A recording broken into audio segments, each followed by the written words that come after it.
How? What's up? You're muted. Oh, I got to tell him he's muted for once. We're in here, baby. We're in here. Restart the show. Restart the show. This is a bad start. No, I was saying, how are you? I'm good. Feeling a little better from my cold. It's still there. It's still not breaking up like my cough. So I don't know if it's more of a nose cold and it's just irritating my throat, but Could be Ebola. Hit legs hard again. It's my second week in a row, ramping up back into training again, not summer training. So yeah, I'll be bitching for next week until legs, and I'll start to feel better. And after the second week, usually I level out. You know what I mean? Like I don't have you're not sore for 4 days. Yeah. So yeah, my back's still killing me. Absolutely killing me, and it's just going to get fucking worse because this stupid ruck's just going to get heavier and heavier. I wonder if you have some, like what I'm dealing with. Like me, like I know it's not a skeletal or muscular issue; it's a nerve issue. And so, mine's like my right side going down, almost like my sciatic, just doesn't impinge movement, but it just aches. It hurts. Like you'll see me a lot of times, like because there's just this crazy pain there.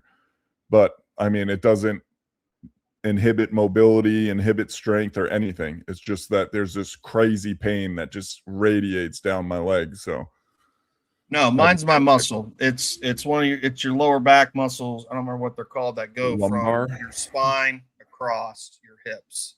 Those ones. One of those is I fucked it up right before I got out, and it is hurting a lot lately, especially in the morning. Like this time of day, I'm fine. But in the mornings, I like fucking barrel roll. Like for me, is if I'm sitting down or laying down, it bothers me. If I'm standing, I'm okay. Yeah. But I've always had that issue. It's always been a long-standing, like back and change of commands. Like you're also 6'9", though. Yeah. Imagine that plays into it too. Change of commands and stuff. Same hip. I used to like throw up from pain from standing in formation. I'm not even joking. Like I would be sweating and yeah. But anyways, other than that, I'm good. Kids second week of school, they're doing good. And any fights yet? No. Jay acted up a little bit today, and we had a talk with him. So he's the one who tests his limits. He's the he's the younger one. That's the way it goes. Yeah, and he's just and he knows how to manipulate people, and that's what I don't want. Because you know what I mean? It's like, nah, man, you can't pull this shit. It's not gonna fly. So, but other than that, my son's at a football scrimmage right now. Yeah, is he excited? Yeah, he's more excited about playing Call of Duty. To be honest, but yeah, of course. I mean that's just how it is nowadays. Yeah. Eventually, I'm just going to break all the electronics in the house, except for mine, of course. I'm not going to break mine. I'm going to hold everybody else to a standard that I. Yeah, of course. That's how you do it. Like any good leader. Yeah, like any good leader, any good military leader holds everyone else to the standard except themselves. But you're on your final countdown too. For what? I mean, your trip is about a month away, right? Yeah. Yeah, it is. So. Yeah, I'm starting to stress about it, realizing I don't have as much shit as I thought I did, and so starting to get stressful. Trying to figure out like the little shit now, because I'm starting to think about like how I'm going to get there and how far I can realistically drive in the first day, how early do I need to get there to best acclimate, shit like that. I'm stressed about. But anyways, enough of that. I want to show you some books I got off Whatnot. I've been telling everybody in the book club, you got to check out Whatnot if you want obscure books for dirt cheap. That's the place to go. It's an auction website, but it's like TikTok. It's like second auctions. So they'll put a book up. It'll run for 10, maybe even 5 seconds. Yeah. How long you got to? Most of them start at $1. But let me just. I bought way too many books. My shelves are already fucking over full. I got to stop doing this. But anyway. Okay, first off, somebody was selling this. I thought this was really. It is the York Rite of Freemasonry handbook. Oh, that's cool.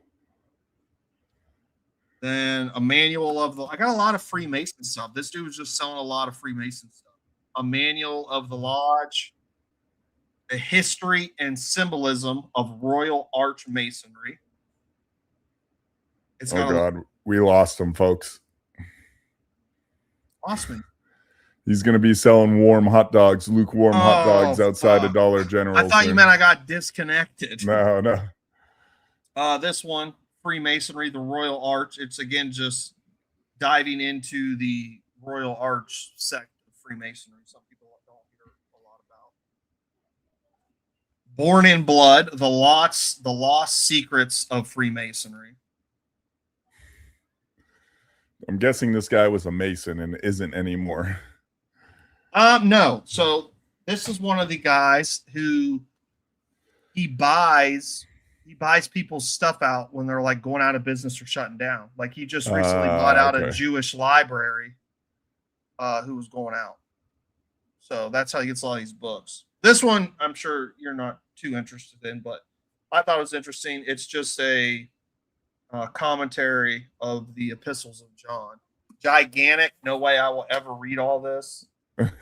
Yeah, it's massive. It's a shelf queen. It's a shelf queen. Like it's going to get highlighted, but that's about it. This one was dope.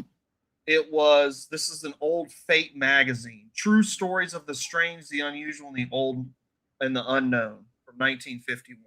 What? I photographed spaceships, how to be a mind reader, the art of dowsing. That's cool. Yeah, it's just this little old cool magazine. I got it for $1. So. That's awesome.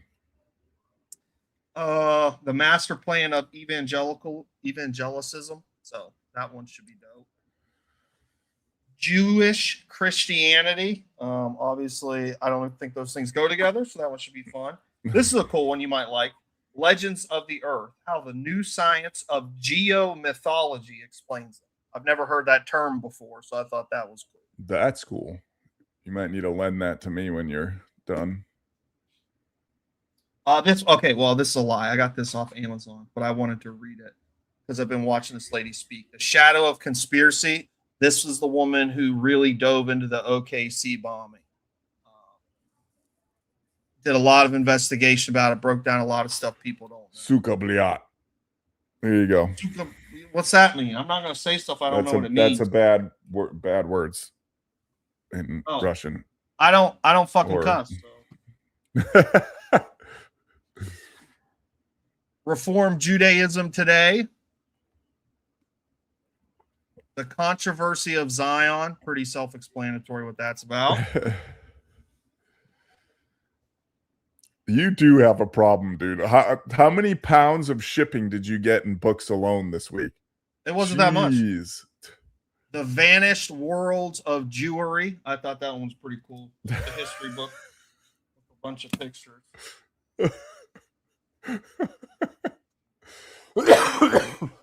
Saving Israel, how the Jewish people can win a war that may never end. And this one is pretty interesting. I had to get this one. I think that's the most expensive one. I think I paid $16 for this one. Lives of Hitler's Jewish Soldiers. Interesting. This last one is kind of a book about the South from 1877 to 1893. Farewell to the Bloody Shirt. Northern Republic and the Southern. I'm not going to say the word. I think that was in the bookstore here. That was in Junebugs. Oh, was it? Yeah. Well, I saw it in there. It sounds pretty interesting. You should go grab it. I got it for $1, so suck it. Yeah, I'll probably have to pay $20 for it. Yeah. But that completes it. I don't know how many that was, but it was too many. I will never read all these. Yeah, you need to install another bookshelf there. Yeah, well.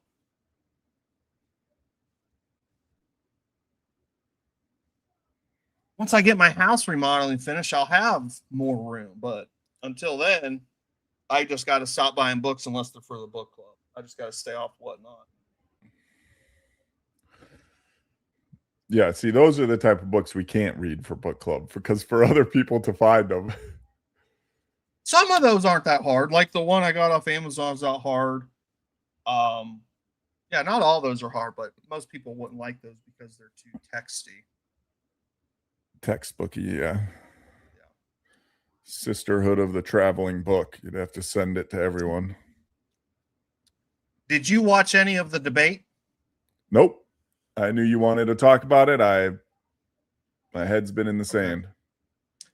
Okay. It was actually pretty good. I watched the full thing and then I went back through to kind of make notes. But I watched the full thing live. It wasn't bad. It was not. You were saying she didn't bite like on a lot of stuff? Or she just shut it down? She just shut it down. Like he would keep trying to, and he did it many times, keep trying to play these word games. He would say something, and we'll get into it when we get to the clips, but she did a good job of shutting him down. And it was very evident that he didn't know much about the case. Yeah. Like, she got him a few times really good. And then, of course, we had already said it. Like, he's already come out and said, I destroyed her. She had nothing and all that stuff. We knew that was going to happen. Right? Yeah. Hey, what's up, Shelly? Shelly, you just missed Shelter. all the books I've bought. We will talk about Judge Nolan a little bit tonight, though, Shelly, because I found a few interesting articles on him. See, I do look at the stuff I put on the sticky notes. Except if I send it to him, then he doesn't look at it. Excuse me. We're going to start with the video you sent. Oh, shit.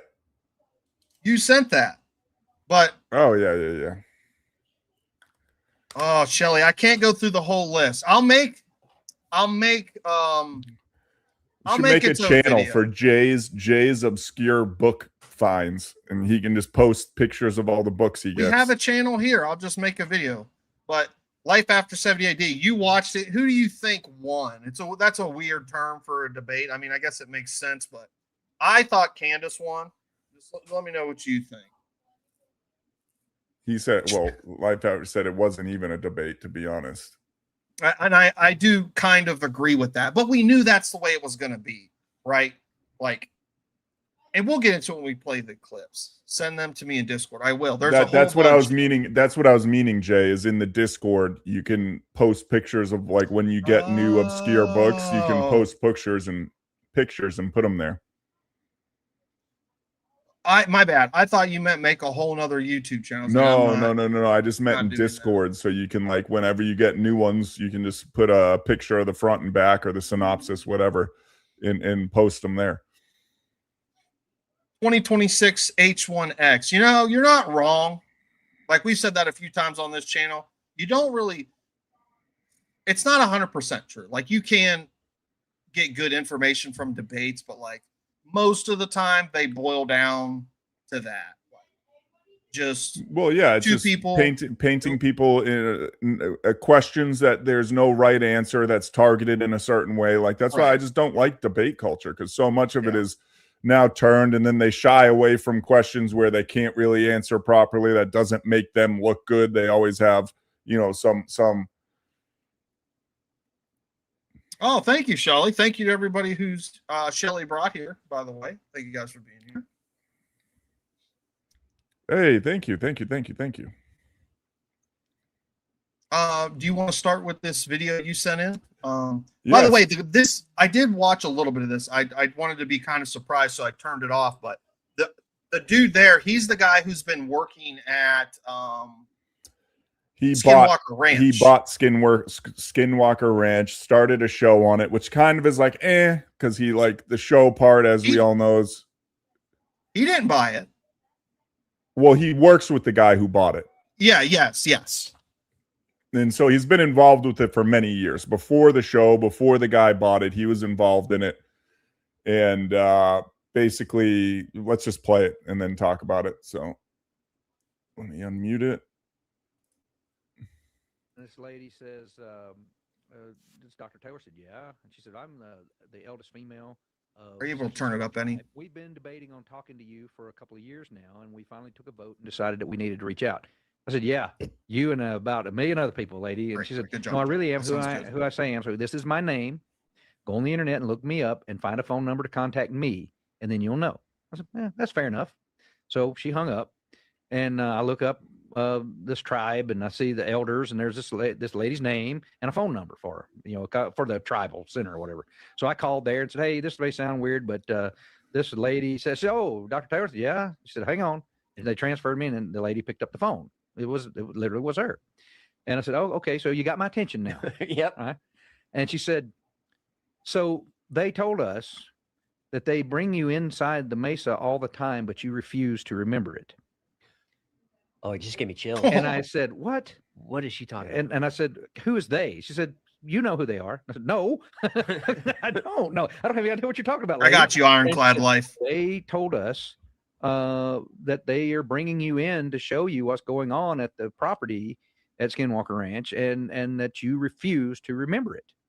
And I said, what, you said I can't remember it? She said, no, they said you refuse to remember it. And we wanted you to know. We felt like you needed to know this. And I was like, what? Oh, okay. Who are they? She said, the sky people. No shit. And so then I like, okay, thank you, ma'am. Thanks. I'll keep that under advisement. What do you do with something like that? While I was working at this same place within days of this phone call, they had hired this remote viewer that she's supposed to be like the remote viewer presently. And, Paul Smith verified it. So I'm like, okay, Paul says she's real. She's real. She called me and she said, do you realize that they've taken you and you don't know it? I said, no, I'm not getting into this abduction stuff again. And she This said, is after the call with the, yeah. Okay. And she said, and I said, what are you talking about? She said, oh, it was years ago. She said, I can see it. They're showing me now. I'm like, oh, you're talking to them now. And she said, yes. They said you were young. I'm going to guess 15, 16 is what I'm seeing in the images. And you were in the desert. And they took you, and you didn't remember it. So I didn't think anything else further about it. And then we sent a team to a place in Arizona called Secret Mountain. And I'm looking at what some of the footage that they're showing, some of the film or video, and I'm saying, that looks familiar to me. Where is this? Where did you guys stay? And they say, we stayed in a little town. There's one little town there. It's called Holbrook, Arizona. And I went, Holbrook, Arizona. When I was 16, No way. my brother was in the Air Force and was stationed in Holbrook, Arizona. And that's the only time I'd ever been to a desert before I went to Utah. But I was 16 when I went there. Just like she said. Just like the lady said. Yeah. What? Dude, I don't discount the remote viewing thing. Not at all. I don't either. I don't, not for a second. Like, I think there's and I have a book on that too that I had bought. What is it? I can go get it. Jay's getting his books, but it's about the guy who took over coast to coast, and a high-ranking Air Force official who is like basically read into all this stuff. And it's a book about it. And I started reading it before Blood Meridian, but it's good. I think you have one of her books, but Annie Jacobson wrote this several years ago. Well, that's the Phenomenal. book I think I was talking about. Tell me what you see. No, it's not her. It's someone else, remember? But Tell Me What You See. Yeah. Yeah. But this is all about the secret history of the U.S. government's investigation into extrasensory perception and psychokinesis. I need to reread this because I remember just being completely flabbergasted the first time I read it. I mean, Yeah, and and a big reason why I don't, you know me with everything, why I don't doubt it is like there are people I feel are more connected. And I'm not saying I'm one of them, but I feel like there's things that like I picked up on going into places, and people have been like, yeah, no, this isn't a good place, or this is known to be, something's going on here. So it goes back to vegetable body stuff, where I believe way before everything, we're more animalistic. I guess you could even narrow it down to that. and it was more of talking, not necessarily telekinetically, telepathically, but more so we were so in tune to ourselves and everything around us. It's like an animal, just body language and everything. So yeah, that's why I believe in remote viewing and all that stuff.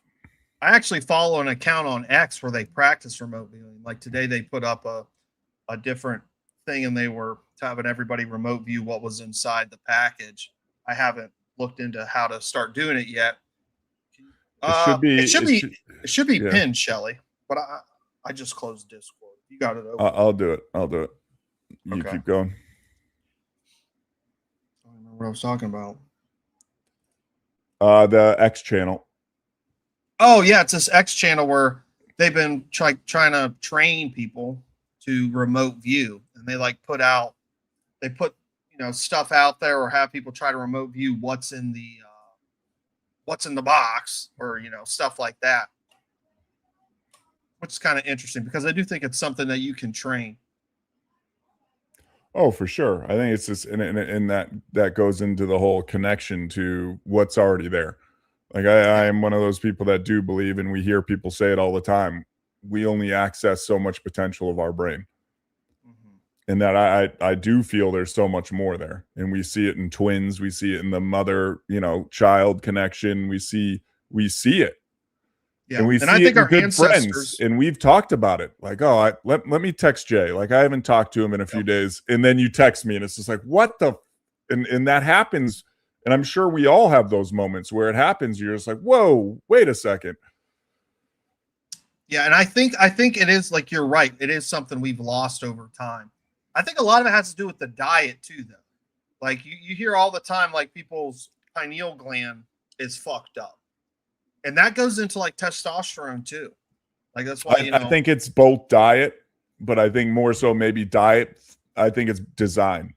They don't want it could be by design and be diet. Yeah, I know. It goes into, our conspiracy side. This is somewhat of a conspiracy channel. I mean, it is a conspiracy channel.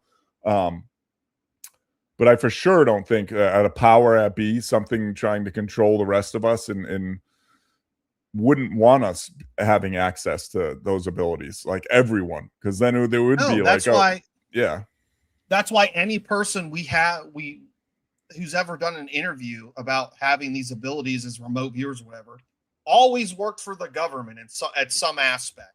Most of them were trained like.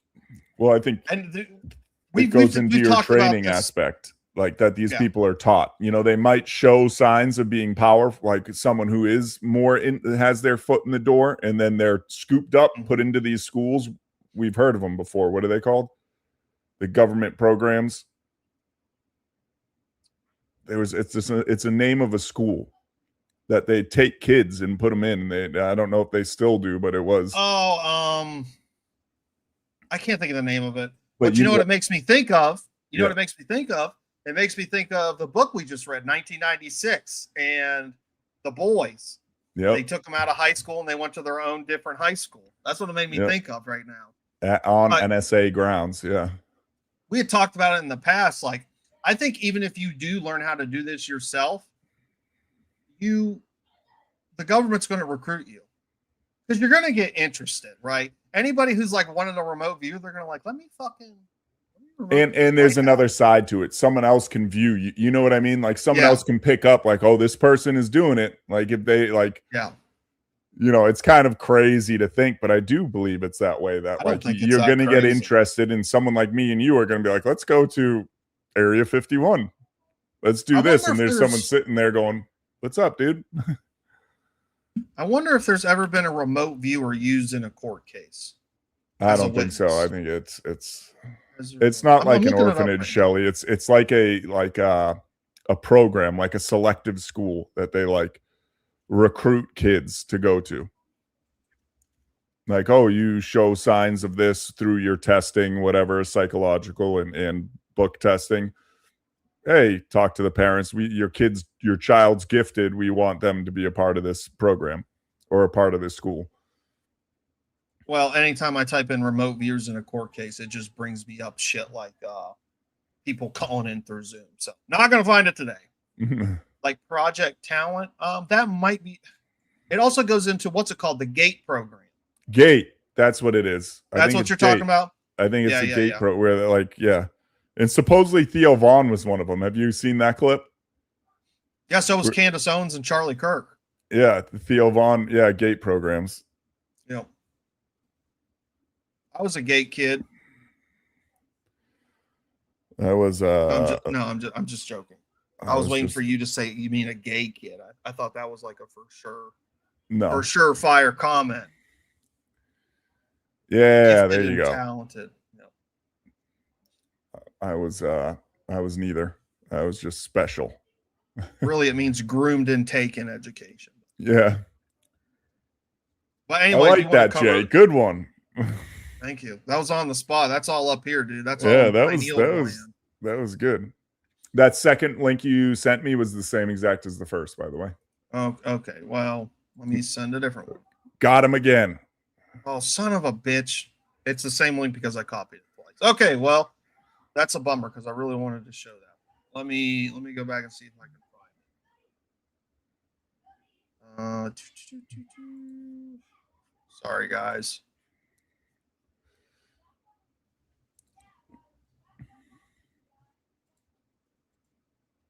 It was another artifact that's been.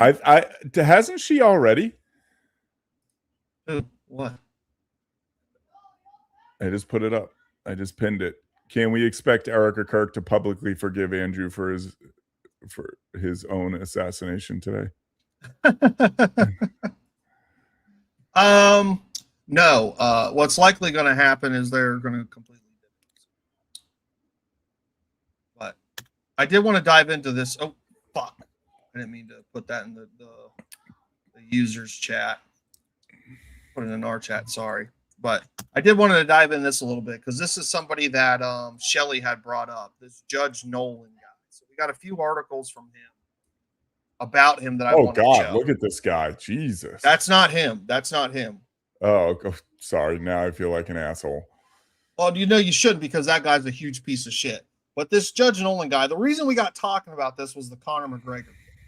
Because Conor McGregor was found guilty. Somebody can correct me if I'm wrong in the chat, pretty not, of SA. And that's pretty unheard of in Ireland. They are pretty lenient with that type of stuff. And this guy shows that, this Judge Nolan guy. So do you want to read through that one? So Judge Nolan strikes again. Unbelievable and sickening. Ireland is broken. Piotr Grykuk, probably didn't get that right, who was caught with over 10,000 images of CP, yeah. Or no, abuse material. Yeah. Not CP, but I mean, I guess it's all, yeah, sorry. That's of which 30 were described as being in the most serious sexually explicit category, has been given a fully suspended sentence. And then can we just look at this guy? Yeah. Not shocked. Now, at the same time, I might be like, well, is he special needs? And no, dude, no. Even if he is, he's got to go to a facility. Even if he is severely mentally handicapped, I'm sorry, but you can't be out there around kids if you're having these type of thoughts. You're gone. Go.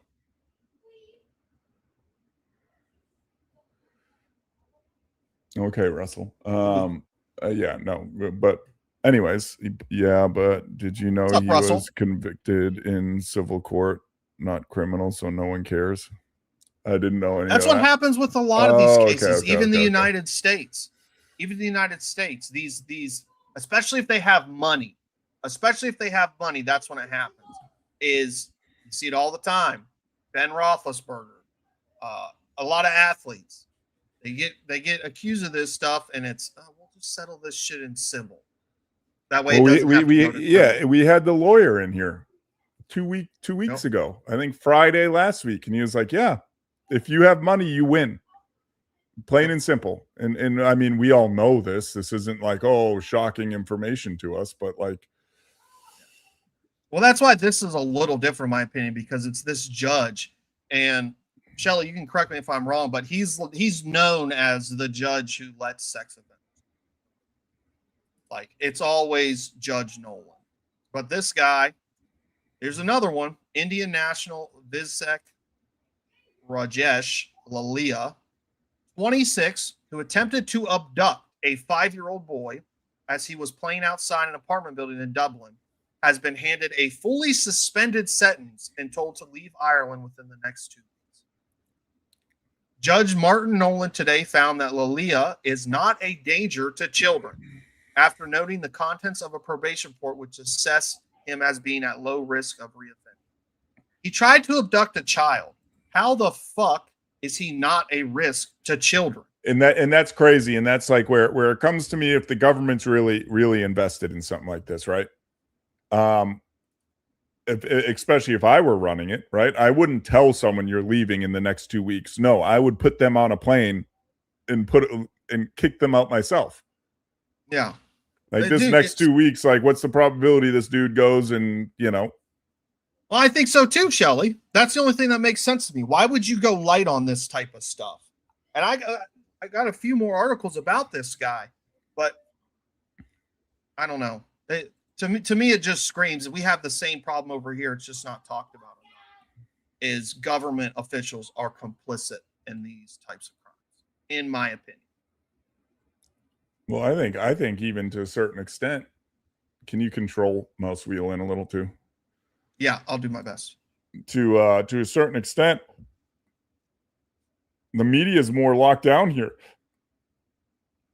And that's crazy to say, but I think it is. Like, you get these people that are saying these things and it gets out there. Here, it gets buried. They're so good at burying shit. And it's like, yeah, well, What do you convict your cousin of, Shelly? But anyways, going into this article, an African man named, Alpha, we'll call him Alpha Ba, was jailed for 6 years for sexual assault. Judge Martin Nolan said the crime deserved 10 years, but because Ba is African and has poor English, he sentenced him to 6 years. What the fuck is that? What do you mean because he speaks poor English, he deserves less of a sentence? That's fucking insane. Like, what Looney Tunes world are we living in where somebody commits that crime and it's, well, he doesn't speak English? I'm sorry. I think that's a pretty fucking universal language to not assault people. Yeah, right? Yeah, exactly. Okay, why would that even have an impact? It's just, dude.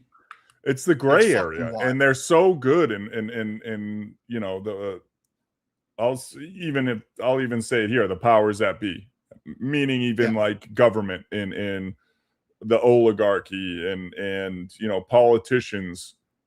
We can even bring it down to that level. They're good at this gray area because they have a whole system behind them. It's not like themselves having to pay for. No, you gotta believe at the end of the day, right?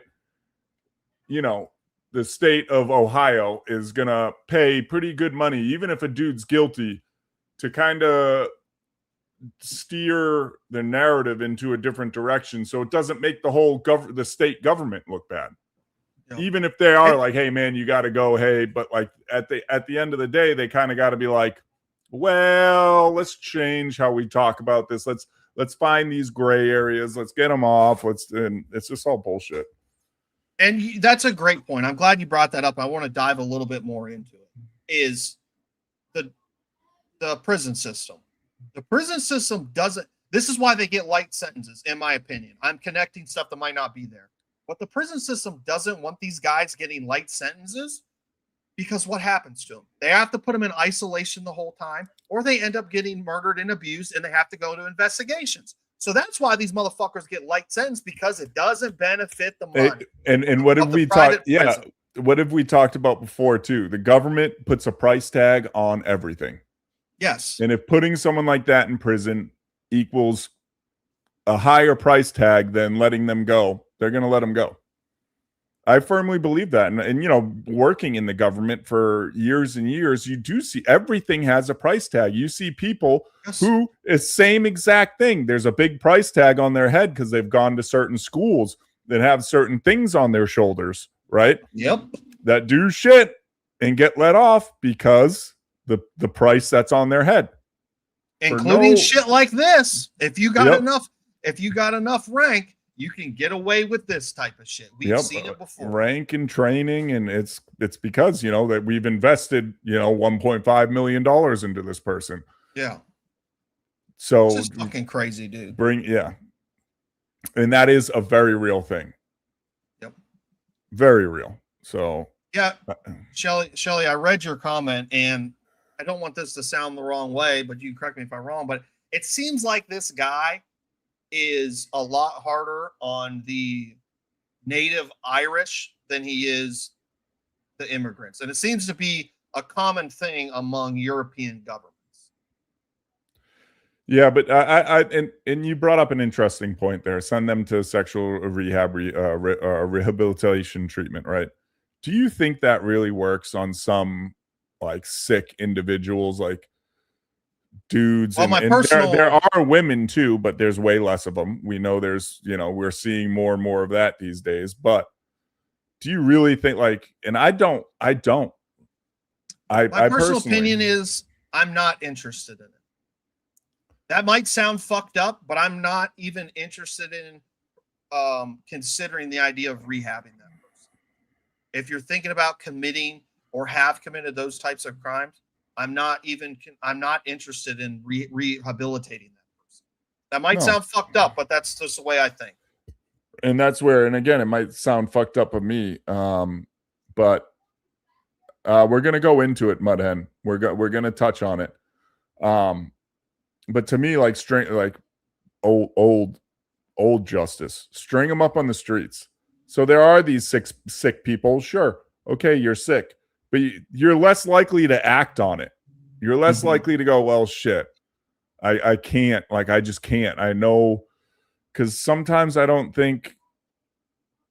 Yeah, success is less than 15. Sometimes I don't think it is a mental issue. There's something wrong in their head, and you're not going to beat it out of them. But if they know they can't do it because they don't want to die, or they don't want to be, any level of humiliation, whatever, then we have less problems.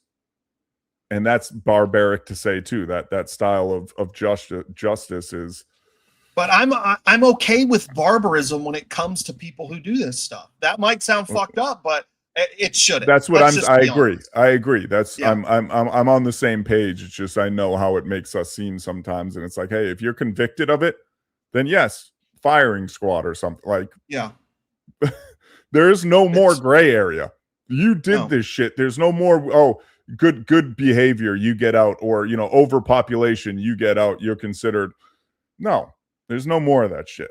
You did that to a child. You did that. I mean, even it goes into even an adult, dude. It's just it's the most violent crime there is. It's worse than murder, in my opinion. It is. It is just. I don't want to get into it too much. It's just that is my own personal opinion. I think most times it's more personal than murder. So it is more, I would say. Sometimes, and there's. And it's more prevalent too. It's too much to get into too. You're right. Crime of passion and crime of, intoxication. I get sometimes that I'm not defending it, but it does happen. Maybe we don't need to murder those people. Those people can sit in jail. But someone who's sadistically going out and committing this shit repeatedly or showing evidence of doing so, then just erase them. We don't. You're gone. Yep.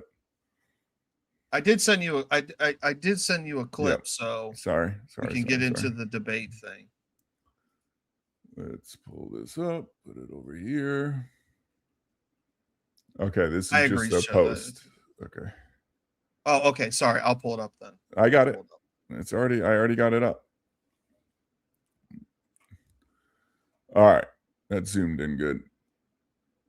Candace walking Andrew through his own evidence. Andrew, it was in something I read studying for this debate. Candace, you're referring to the charging documents. Let me walk you through them paragraph by paragraph, plus all the associated history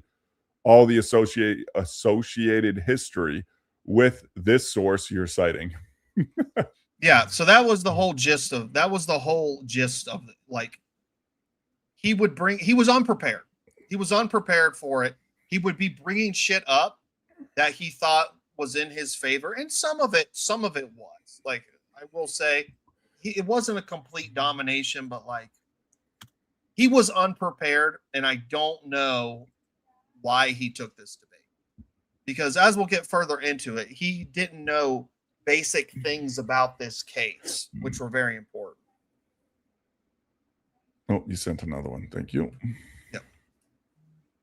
Yeah, okay. I mean, that's kind of what we were getting at, but you said it great. The emotional trauma and it causes extremely difficult to bounce back from and can impact future relationship in so much of one's life. It's the worst. And the unfortunate thing about this is a lot of the perpetrators were victims themselves. That is the unfortunate thing about it. As you know, I've said it before, hurt people hurt people. Like, yep. It doesn't justify it, but that's a lot of times what you see happen. Well, when you skew someone's, perception of reality and normalcy, then and love and whatever, yeah. what you know. Yeah. Yep. But let's keep going on the Candace thing. All right. Do this. What is this clip of? Just more of the same? No. So before you play this, I want to kind of describe what's going on. So they kind of got into a debate about Erika Kirk, and Andrew said that Erika Kirk makes sense. It makes sense for her to take over TP. And Candace's whole thing was like, how is she qualified to be running that organization? She's not. And then they kind of got into this back and forth about it. And she was like, she should be at home with her kids. Like their father was just executed. Like they're not assassinated, but this is insane. And Andrew goes into this whole thing. Was like, well, she should be, she's defending his legacy and all this stuff. Well, then Candace brought up his past comments because just coincidentally, he's changed his position since he started running courses for TPUSA, where he called her a fucking too retarded to kill her husband. Oh, damn. So that's just like a brief introduction. All right. And then he said, sorry, before you hit play, then he said Candace couldn't make a comment she was making. Just play this and then I'll hit up on it. I actually I still don't understand what you think she's complicit in. Yeah. So when I say Erika's complicit, that's my opinion. When you tweeted Erika's too retarded to kill her husband, would you like to explain how you developed your evidence, your positive evidence for the fact that Erika was retarded? Yeah, sure. So I just think all women are retarded. Oh, so you're allowed to just say stuff. Who knows? Yeah. This guy's fucking ridiculous, man. He is. And that was the thing. He was getting on her about having positive evidence that Erika was complicit in her husband's murder, positive evidence. And then he would just say shit like this. But that's also why I don't like debate culture, because that was just a shot. You know what I mean? That was a loaded question. She knew what she had to follow up on it. And then they started. It was a long ass debate. It was like 3.5 hours. They took several breaks in there, which it was hilarious because Andrew was playing Candace's ads on his channel. Really? Like, yeah, he was playing her ads on his fucking channel, the person he's debating. But it was him trying, and this is why I did enjoy it, because it was him trying to play the typical debate word game bullshit, and she just wasn't playing into his stuff. And then they got to the point to where she was trying to dissect his argument. And right here at this clip, they were waiting for Andrew's crew, which was completely incompetent, to pull up some details about whatever they were talking about at the time. I don't remember exactly what it was, but they were fact checking something. And she was like, "Can I ask you a question?" And then we could just let the video take it from here. Yeah, I mean, can I ask a question? I know it's been, or like, can I ask a question? Or are we not just really? I'm just gonna. Okay. We're going to hold to the actual contract itself. The contract does not say that you are allowed to just question me without me being able to respond to you. I've never said you can't or have respond. a conversation. He just said, "Don't ask me a question." This is the other bullshit he would By the do. way, the other thing is like Let's have I'm it your way. I want it to look like Still happy we've to have done the everything debate. Andrew wanted to, so that people can fairly assess the situation. So you have it your way. I Totally will not fine. ask a question. Totally fair with me. So are you good with her asking a question or He no? said no. Waiting for the clip. Okay. So you want to wait for Oh, Yeah, see, just would not. That's beyond debate cult. That's just him. Yeah. He's a cocksucker. Yeah. Yeah, wouldn't let her ask a question there in that scenario, and then he would get into these rhythms where he would just be trying to hit her on one thing, and it wasn't working. It was the typical debate shit you see. He would try to hammer with this one point and not answer anything she said, and then when it came time for it was just inverted. But this is where she really got it. Is he tried. She got him in a few places, but he said that first off, he said he was overwhelmingly convinced that the state's position was the correct position. And then in the beginning, during PBD, the moderator there, he asked him, "How sure are you?" And he goes, 75 to 85% sure that Robinson killed him. I'm sorry. That's not a conviction. That's not a conviction. Exactly. That's what I was going to say. It's 75% without reasonable doubt. And then he brought up, he was going through the court case and all this shit. And he was like telling Candace, well, you're just speculation. And she brought up the fact that in Utah, during these pretrial hearings, it's all speculation. Like, or not speculation, I'm sorry, hearsay. They're allowed to use hearsay. Like the furry boyfriend dude. That whole testimony was not going to be allowed in the actual case coming up because it was all hearsay. They weren't allowed to cross-examine all this stuff. So she grilled him on it. She was like, "You're trying to hold me to a standard that wasn't even held to during the pre-trial." And he just kept trying to defend it and stuff. And then she hit him with this question we're about to see. It was like, "Okay, can you at least like name me what he was charged?" And it's important we play this full thing because he gets fucking pissed at the end and tries to say she's cheating.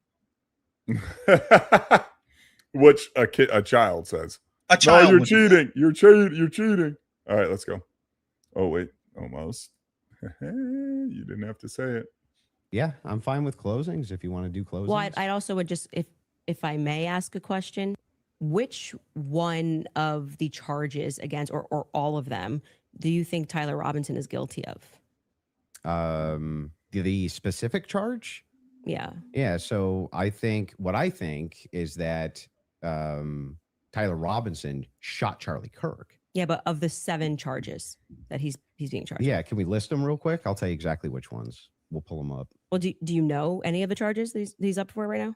I disagree, Michael Johnson, but I'll talk about your comment after. Yeah, but like can you name one? Because my general perspective is that you don't actually care about this case. You're not following the case. That's the question. You're just not following it enough. It seems pretty like if you're going to engage and you're going to say the evidence is overwhelming that Tyler Robinson is guilty. I just think that you should like. Right. Can you tell me one? Then let's do the counter. You can really, this is a great gotcha. No. You just got to ask me, play clips out of context, put me in the hot seat. So please just answer the question. This is fair. Name all 7 since you've been following the case. Okay, sure. You name one. Yeah, you named all 7. I'm happy to do that, but can you name one? I think he's been charged with murder. That's actually incorrect. Okay, great. Now name all 7. He doesn't even. This is like name all 7. And I can you name all 7? I can. Then do it. The first charge is aggravated murder because that's what carries a death sentence in the state of Utah. No, that's not. That is literally not murder. Okay. The second charge is the felony discharge of a weapon. The next 2 charges are for obstruction of justice. Okay. The next 2 charges are for witness tampering. And what's the specific charges though? That is them. Obstruction of justice, obstruction of justice, witness tampering. Okay. And there's no other specifics to them. Well, I can tell you why he's being charged. No. Just the charges and then 7. Yeah. See, the bad thing is when you try to be an a-hole and it doesn't work. What's the 7th? The last charge is violence in front of a minor. Okay. Got it. I think your team would like to pull up the 7 charges that he just asked you about. If you guys want to pull that up just to confirm. Aggravated murder, felony discharge of a firearm, obstruction of justice, which is counts 3 and 4, 5 and 6, tampering with a witness, and count 7 violent. I said offense in the presence of a minor. Front of a child. I did notice something. I just was curious about. If I'm just wondering, when you pulled out your phone just before you asked that question, did somebody by chance text you that question? You can check my phone. I'm just curious. No, you can absolutely not. I have not had one communication with a single person, not even my producers who are in there this whole time we were here. You want to check my phone? I'm happy to take it. Let's see. See if anyone was texted at all during this debate. You give me permission. You so I'm have looking at full the- I'm not gonna permission to give go through my names. phone. I don't need to cheat. So the last one has nothing to do with it. It's just a compliment. I haven't even read my text messages. That's so a compliment. he's reading them. You're okay. You'll give me permission. I'm Yes. just going to read 3 of Yes. them, 32, because after that, I don't need to read it. And you know their texts. Could have been Telegram. Could have been something. All like I that. have is Signal. You can check that too. I only have Signal. I don't need to like. I Okay. deeply care about this case. I don't need to I pretend get to it. know If you stuff that deeply I care don't about know. the case, I Yeah. just, I have my other question is about Mm-hmm. steakhouse receipt. What a pussy. I'm sorry, dude, but like you get owned like that. Like you're coming in here to debate. You don't know one of the things he's been charged with. And then when you try to counteract her because you think she's dumb and hasn't looked into it, she names all 7, and then you go, oh, she's fucking cheating. Like that's crybaby shit, right? Yeah. Like that's childish. No, like I don't really know anything about this guy, but from these few clips, like Let me tell you about him. he went into, I don't know, and I would say like not even with full conviction. No, Like and I don't know. I hope Michael's still here though, because I want to ask like why he thinks that, because he's told so, or like ballistics, Yeah, or So here's the whole thing, Michael. We the government's proved to us time and time again that they'll lie to us. So I don't take anything at face value. Could he have killed him? Sure, but to just come out and say that he killed him, I don't. I'm not on that train. I'm open to all possibilities, including Candace's possibility. You MAGA? No, I'm not. Not at all. Something way worse. I glanced at that and said mage. I was like, what? I am a mage, actually. I am a mage, and if you guys are fucking careful, we're so you're not gonna used to find that it out. term. We're so not used to that term here. Although sometimes, No, we get called it like quite often. But anyways, I want to go back to this it because hasn't been like there was weeks and weeks. but there was a few important pieces. So Andrew discredited something that Rob O'Neill said. Rob O'Neill is the sniper who killed Osama bin Laden. SEAL Team 6 guy allegedly killed him. Okay, I have my own questions about that. But A sniper. he was a sniper. He was a Direct sniper. action. They still do direct action, but I he was a know, sniper but at a some lot of point. times. He was- Oh, okay. I see what you're saying. But he was in SEAL Team 6, right? All those dudes do is shoot. They don't have to do all the bullshit we do. But Rob O'Neill made the case. He says, I've shot people from where the camera was at, where Charlie Kirk was. He says, I've never seen people's shirts move like his shirt moved. He goes, I think it was an explosive. I don't think he was shot. And then he was like a 30-06. That doesn't make sense. Like the bullet. And that's something we've all said too. Rocker Tyler is a patsy. We all know it's bullshit lies. I tend to agree. I'm not saying anything 100%, but there's a lot of stuff that freaking stinks with it. But then this Wilson dude, which we played last episode, doesn't know if he was in the army or not. He says, well, I was a gunsmith. And then he also says, I was an NRA firearms instructor. First off, if you've ever taken any type of firearms course in your life, you know that means fucking nothing. You know what the qualifications are to become an NRA firearms instructor? Hold a license. It's that you've taken the NRA class to get your like CCW. Then you're more than welcome to become a fucking firearms instructor. So that means nothing to me. But then he went on to discredit Rob O'Neill's thing, but then he used his own personal experience and tell Candace how that round could in fact be stopped by his neck because it was using a core lock round, which is frangible, which I was looking it up. It's not frangible. It mushrooms, but it's not like a fucking hollow point. And even if it was, let's just say even if it was, if you get hit and it gets stopped in the neck, is it out of the realm that it would shoot the fuck out here? And it's frangible, so you get into the pressure bubble that happens in the neck. And how many? I mean, I don't agree with how much we all saw of that. Like we shouldn't have, but Instagram and social media nowadays, his neck didn't balloon. There was no extending of and there's air cavities, your trachea.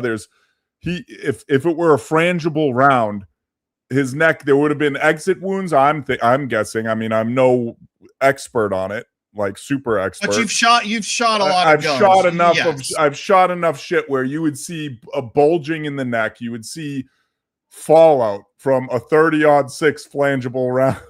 Mm-hmm. In a bolt action, not in a semi-automatic weapon that has a reciprocating bolt that, as we all know, loses feet per second or whatever. Should we play a video of what a core lock 30-06 round does? Yes. Yeah. Okay. While we're looking that up, I do want to be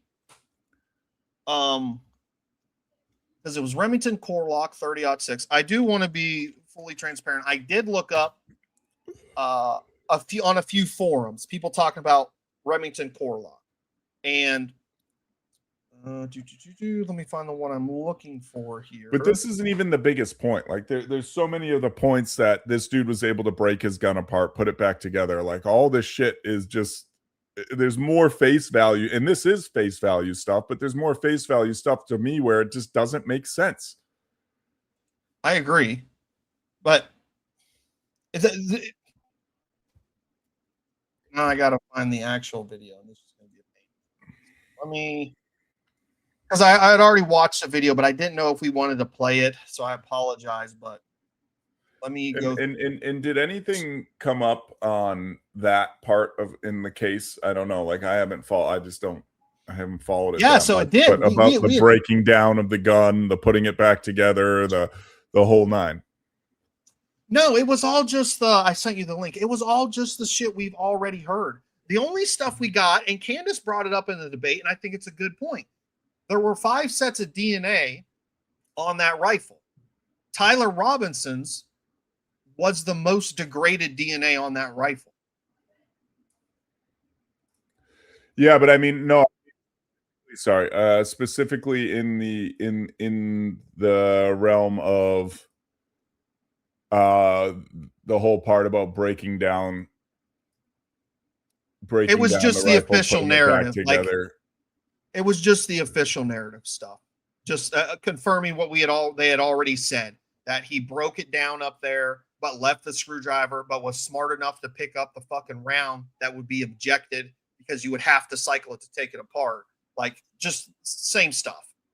That's the important part there, is where I've heard arguments. Well, it's a bolt action. You don't have to cycle it. It would stay in the gun. Not if you want to take it apart, because you have to remove the bolt.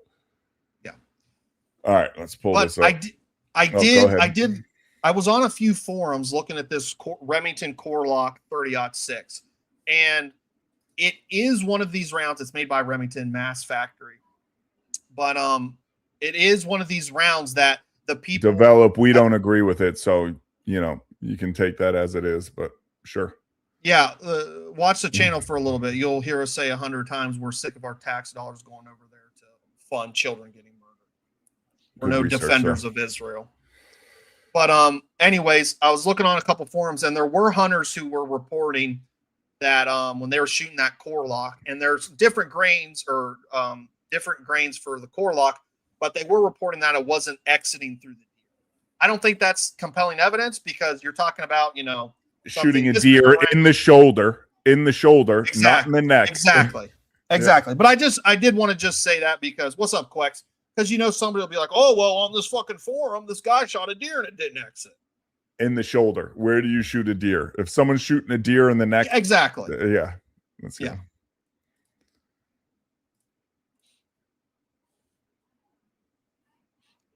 And 11 minutes.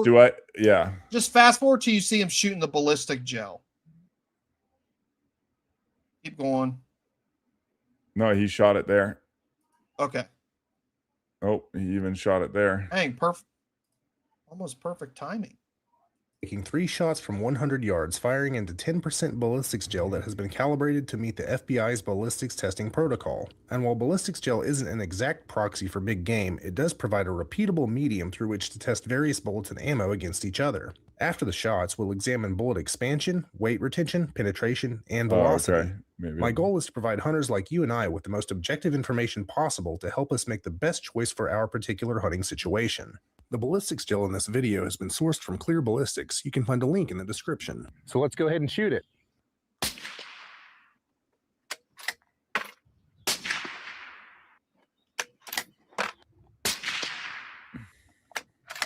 Sorry. Look at that kinetic energy.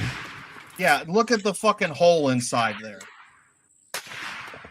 Here's your velocity for the Remington Core-Locked 150 grain load out of the 308, minimum 20. So that's one of the lower loads. I don't know what load he had, but 150 grain is low. 2782. And here are your velocities for the 180 grain Core-Locked pointed soft point. 180 the still. wind is whipping up real quick. Oh my goodness. Yeah.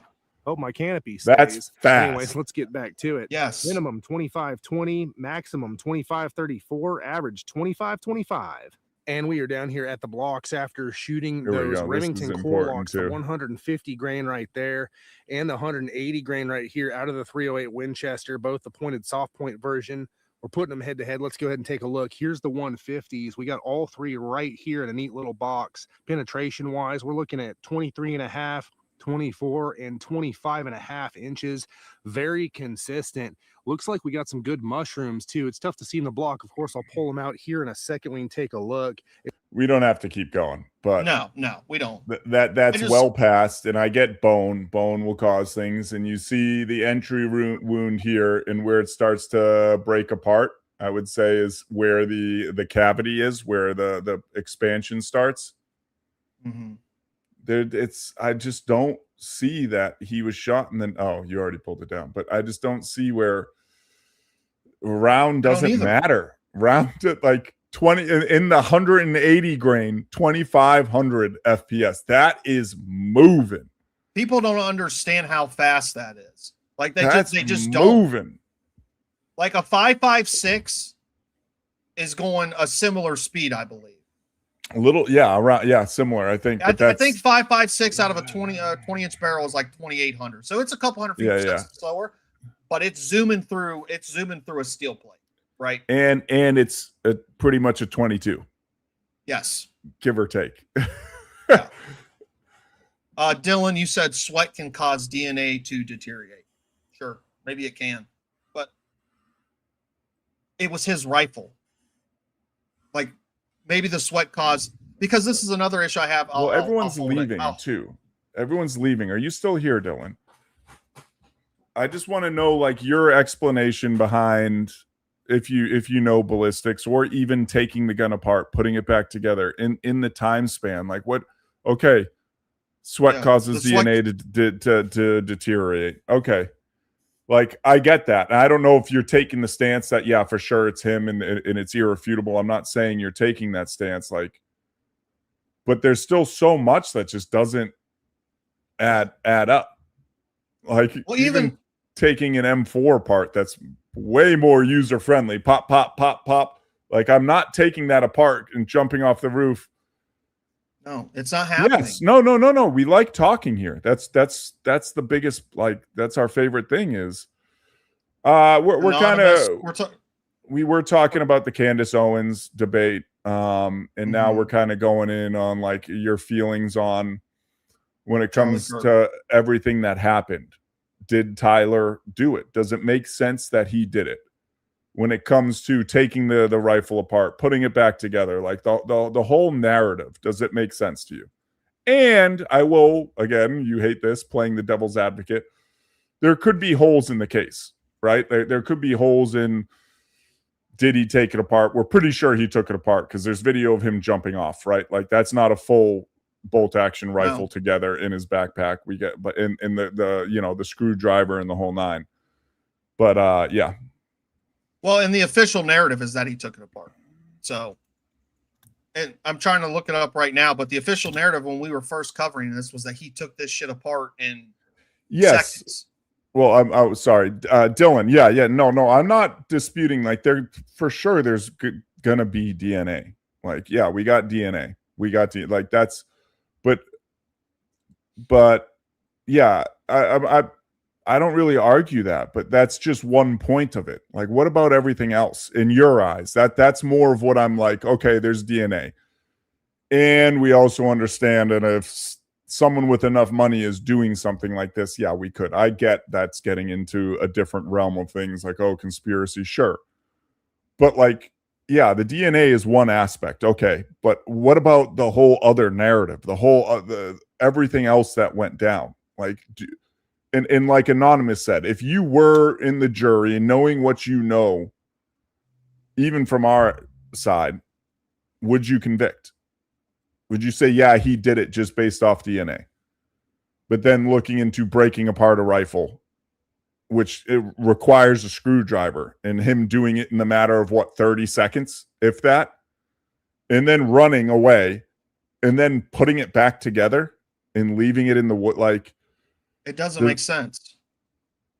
And then also having I think that, yeah, that is always the thing. We and we have one side versus the other, and I think that's, if you watch the channel more, you'll hear me say that. Sorry, Jay, I don't mean to cut you off. That I think we're so divided, and there's a reason why we're so divided. And there's things like this, presidential elections, trials, shit. It's too easy to kind of guide people by dividing us and putting us in boxes. Like, that's why I try to speak the way I do.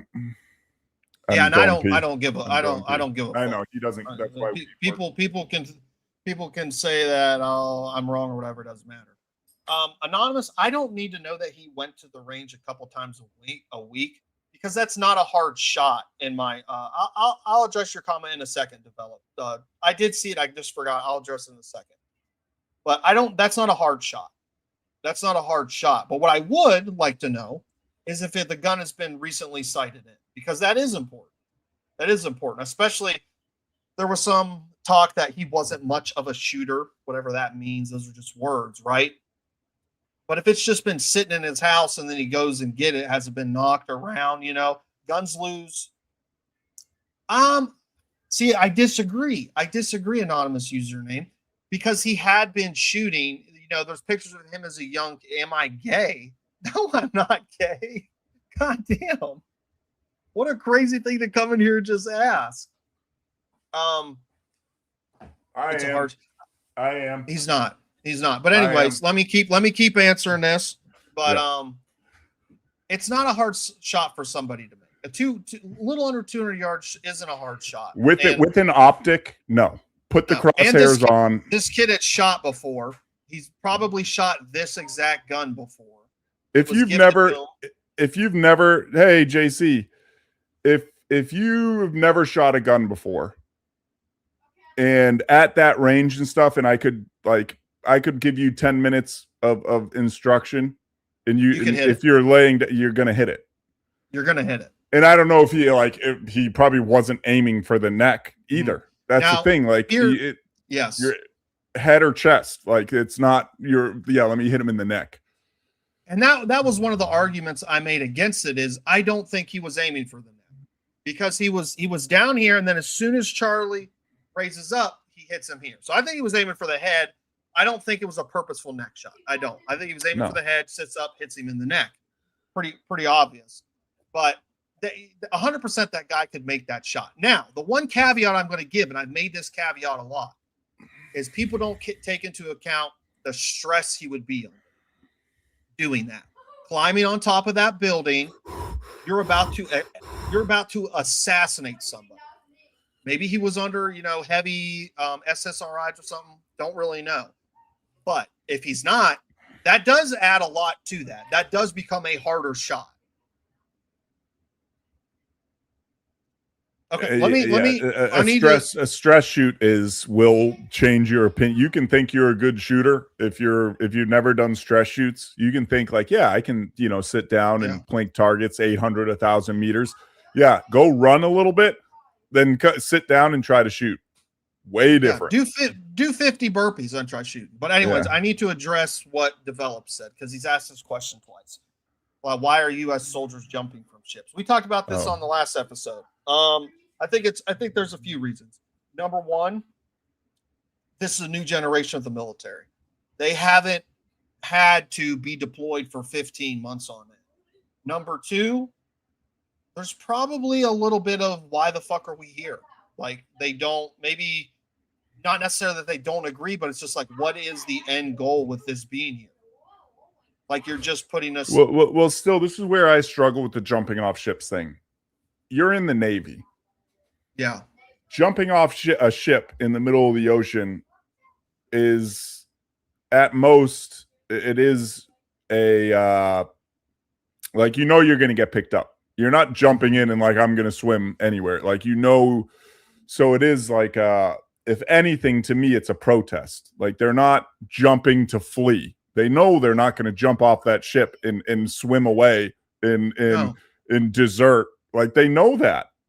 So, like, to me, that if anything, it's an active, like, sign of it's whatever word I'm looking for. I'm sorry, guys. I don't always speak the best, but it sign of rebellion. Rebellion, exactly. Yeah. And that, and then also, you know, there's been plenty of times on free time people have jumped off the boats to swim. Yeah.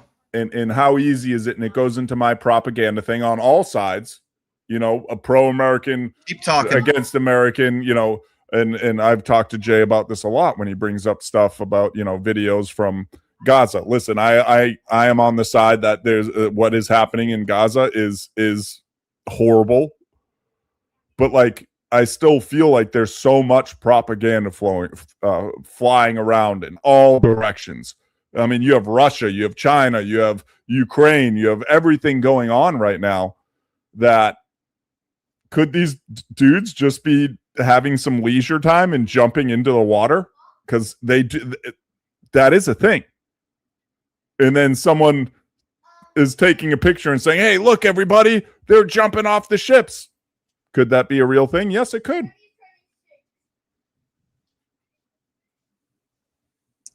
Anonymous said a suicidal cry for help. I don't know if it's suicidal because they're going to get saved.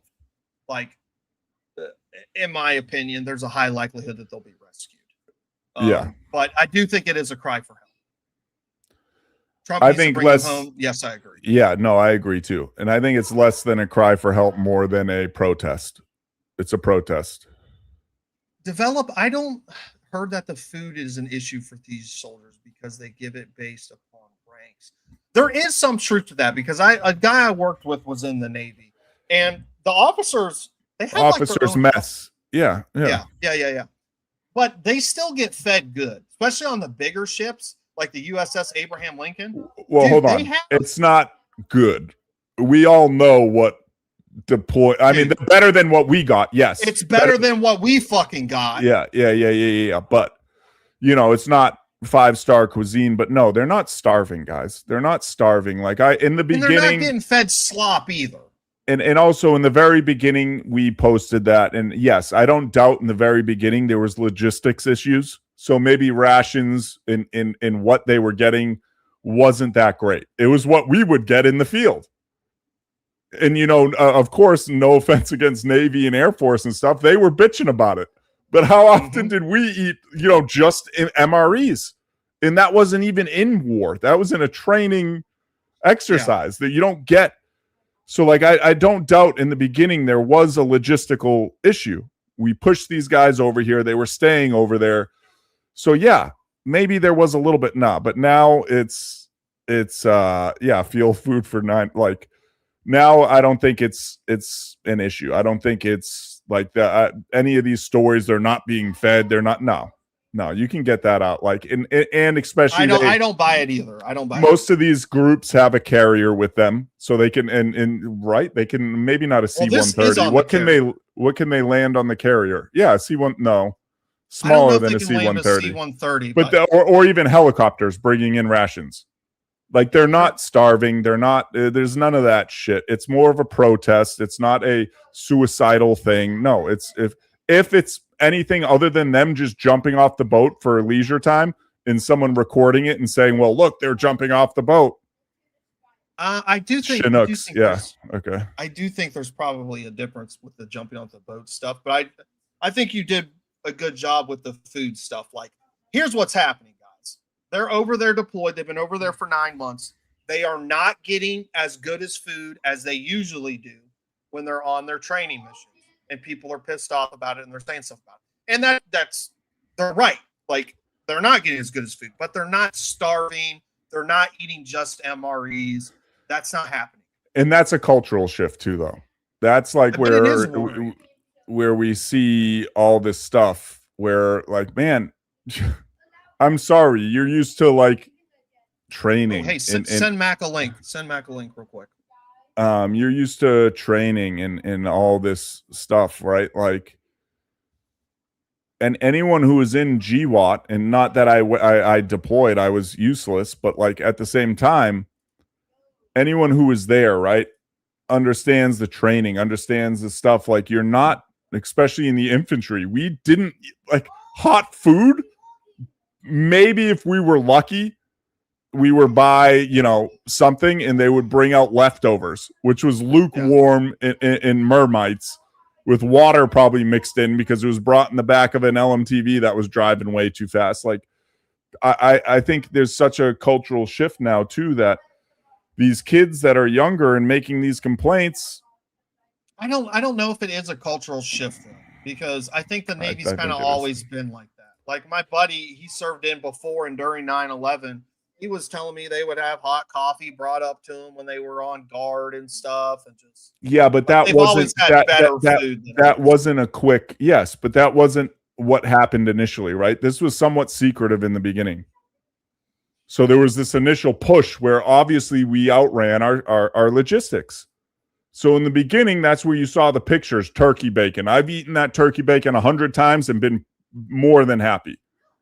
There was a picture of this stuff. Yeah, they're used to more, but dude, you were just put on a somewhat secret like mission in there to do a strike. Yeah, there's going to be a few weeks before you get, you know, steaks again. And that's where I do think it is a cultural shift, man. Like, I don't think these people turkey baking is disappointing. Yes, it is. Navy is a different atmosphere than the Army. Yeah, that's 100% true. That's what we're kind of getting at too. And then I want to hit on this. Fahin 7314, sorry for fucking up your name, said Trump shouldn't have listened to Israel. You're 100% right. We say that here all the time. That's why we're fucking over there. Quex is always cooking. Did you see Kay? My dad would be out 6 to 24 months at a time in the Navy. He retired overweight. Where's there to go, you know? Murkoff research under undevelopment. Murkoff. Yeah. 6-7 is Antichrist manifestation. 6-7 equals sex heaven. Stop the disease. Have we said that, brother? I don't know what you're talking about. We're not Gen Zers over here. Okay, go back and do stress suit. Okay. Actually, we have one more who's done. Hopefully he shows up. I sent him it on Discord. Can you message him and let him know? On WhatsApp? You're in fucking WhatsApp. I went to Discord. You can't message him. But he was a drill. Sorry, I don't want to say. Yeah, why are you doxing people so fucking much? I don't know. He's fine. He's said it on here. It doesn't matter. And I would just like him to be a part of this with the stress. Well, it's more important that he went to that accuracy course. That's more important. Would you agree shooting in the prone during a stress shoot is relatively easier shooting compared to movies? Oh, 100% it is. It still is, but it's still tough. Yes. And even if you're laying down, you're having that up and down of your chest heave, right? So your buttstock is against you. And I mean, even so, it still takes a certain amount of, you know what I mean, timing and knowing your patterns. Because like when you're kneeling, I'm a big dude. Kneeling was the worst for me. I would rather shoot standing than kneeling. Standing and prone, I'm okay with. Kneeling was my worst thing to ever shoot. Just because I'm so big, and to get into a supported like kneeling, and like I'm more flexible now than I was. So that might help, but like, nah, kneeling, I don't know about you, Jay, but kneeling was worse than standing for me. I never enjoyed shooting kneeling. Like I did.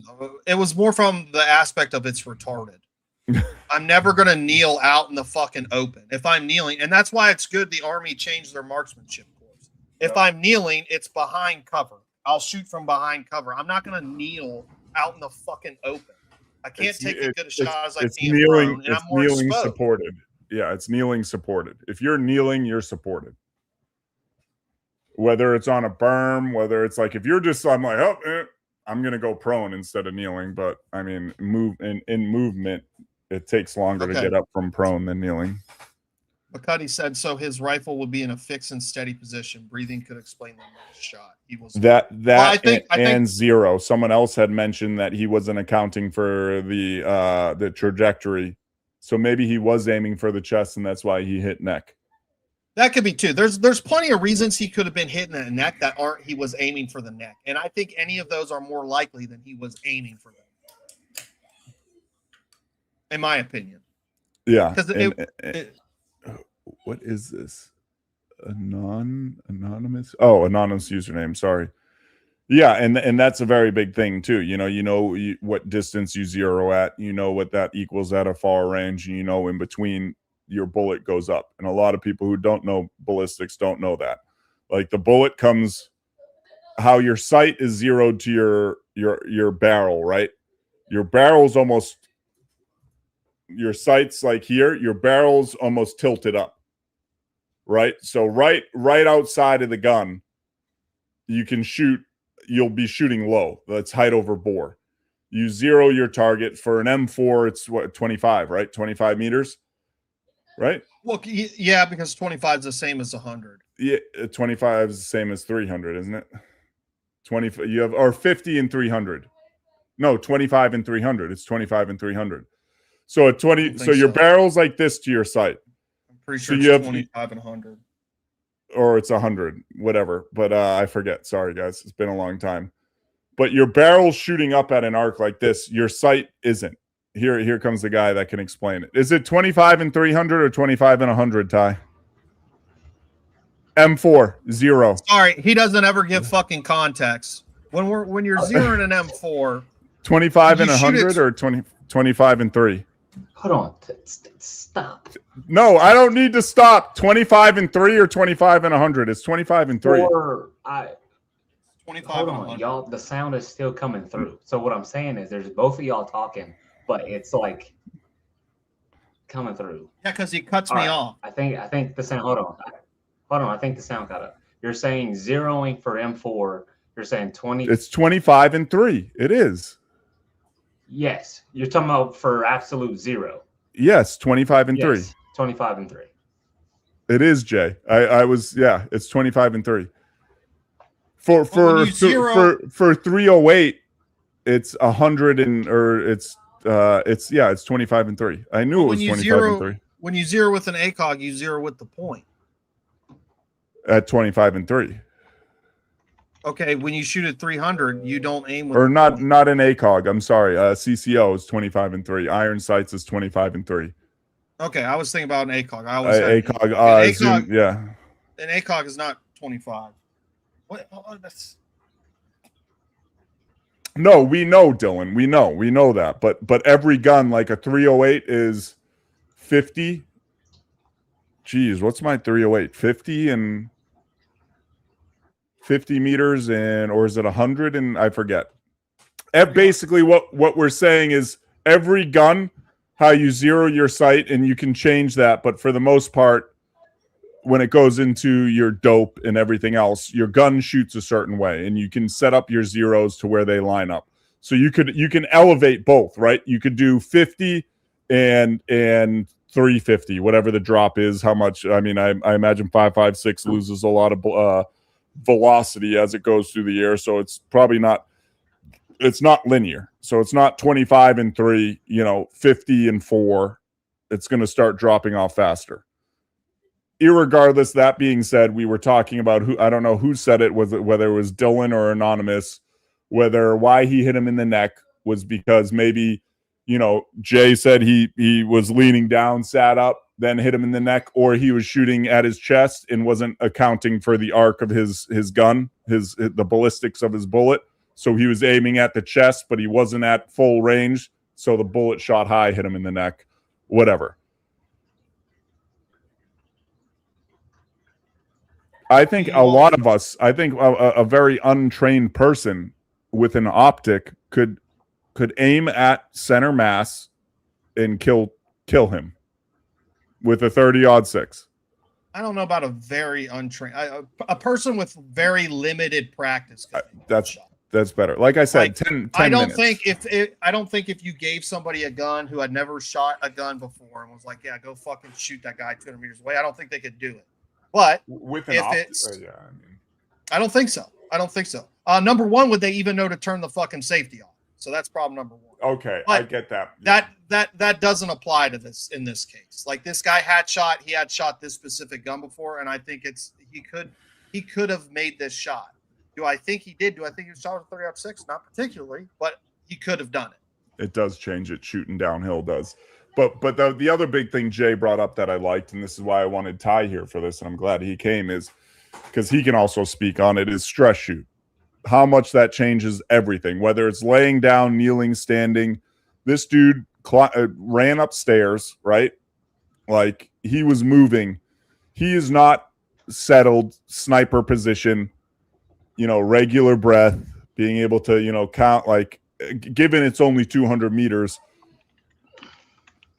you're moving, you're aiming. And even at 200, that your sight picture is moving around on you.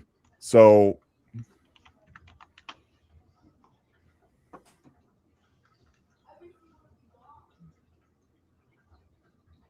you hear us, Mac?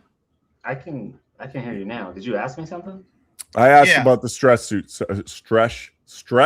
shoot side of things. Sorry, you know me, drip the drapes. Drip the drapes, drop the drips.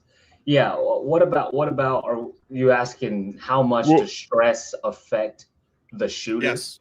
Yeah, like because we're talking about a minimally, we can go a minimally trained person under good circumstances, not a stress shoot, could lay down on a roof. You give them an optic, you tell them, take your time, the trigger pull, everything. Don't jerk the trigger, put the crosshairs there and shoot.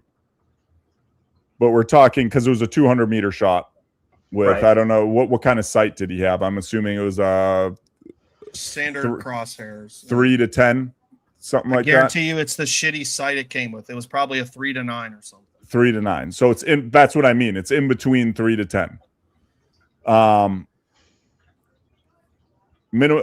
Perfect conditions, sitting there, taking your time, very minimally trained person. I could put on that gun and say, okay, now slowly squeeze the trigger, boom, aim, center mass, hit. But the stress side of it, running upstairs, doing all this stuff. I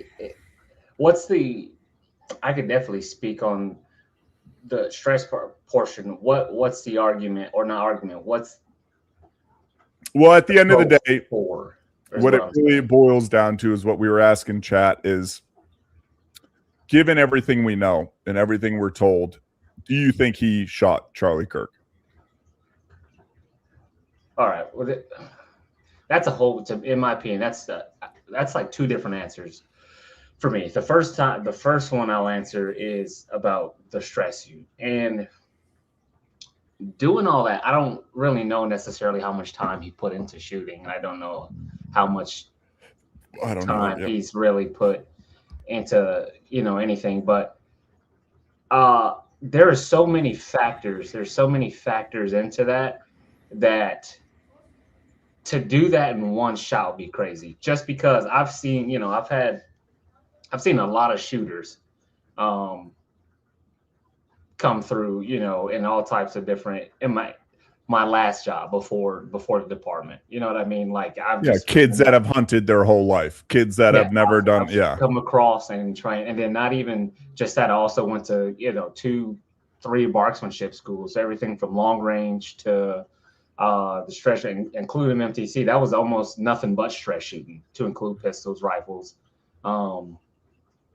So I've been fortunate enough to see shooters. Pause 1 second. Can you pull the video of him? Well, he went upstairs. That's about the most of it. He went upstairs. Just let Mac finish. Okay, sorry. All right. So I've seen people from literally everywhere, all types of talent to non-talent come across and shoot.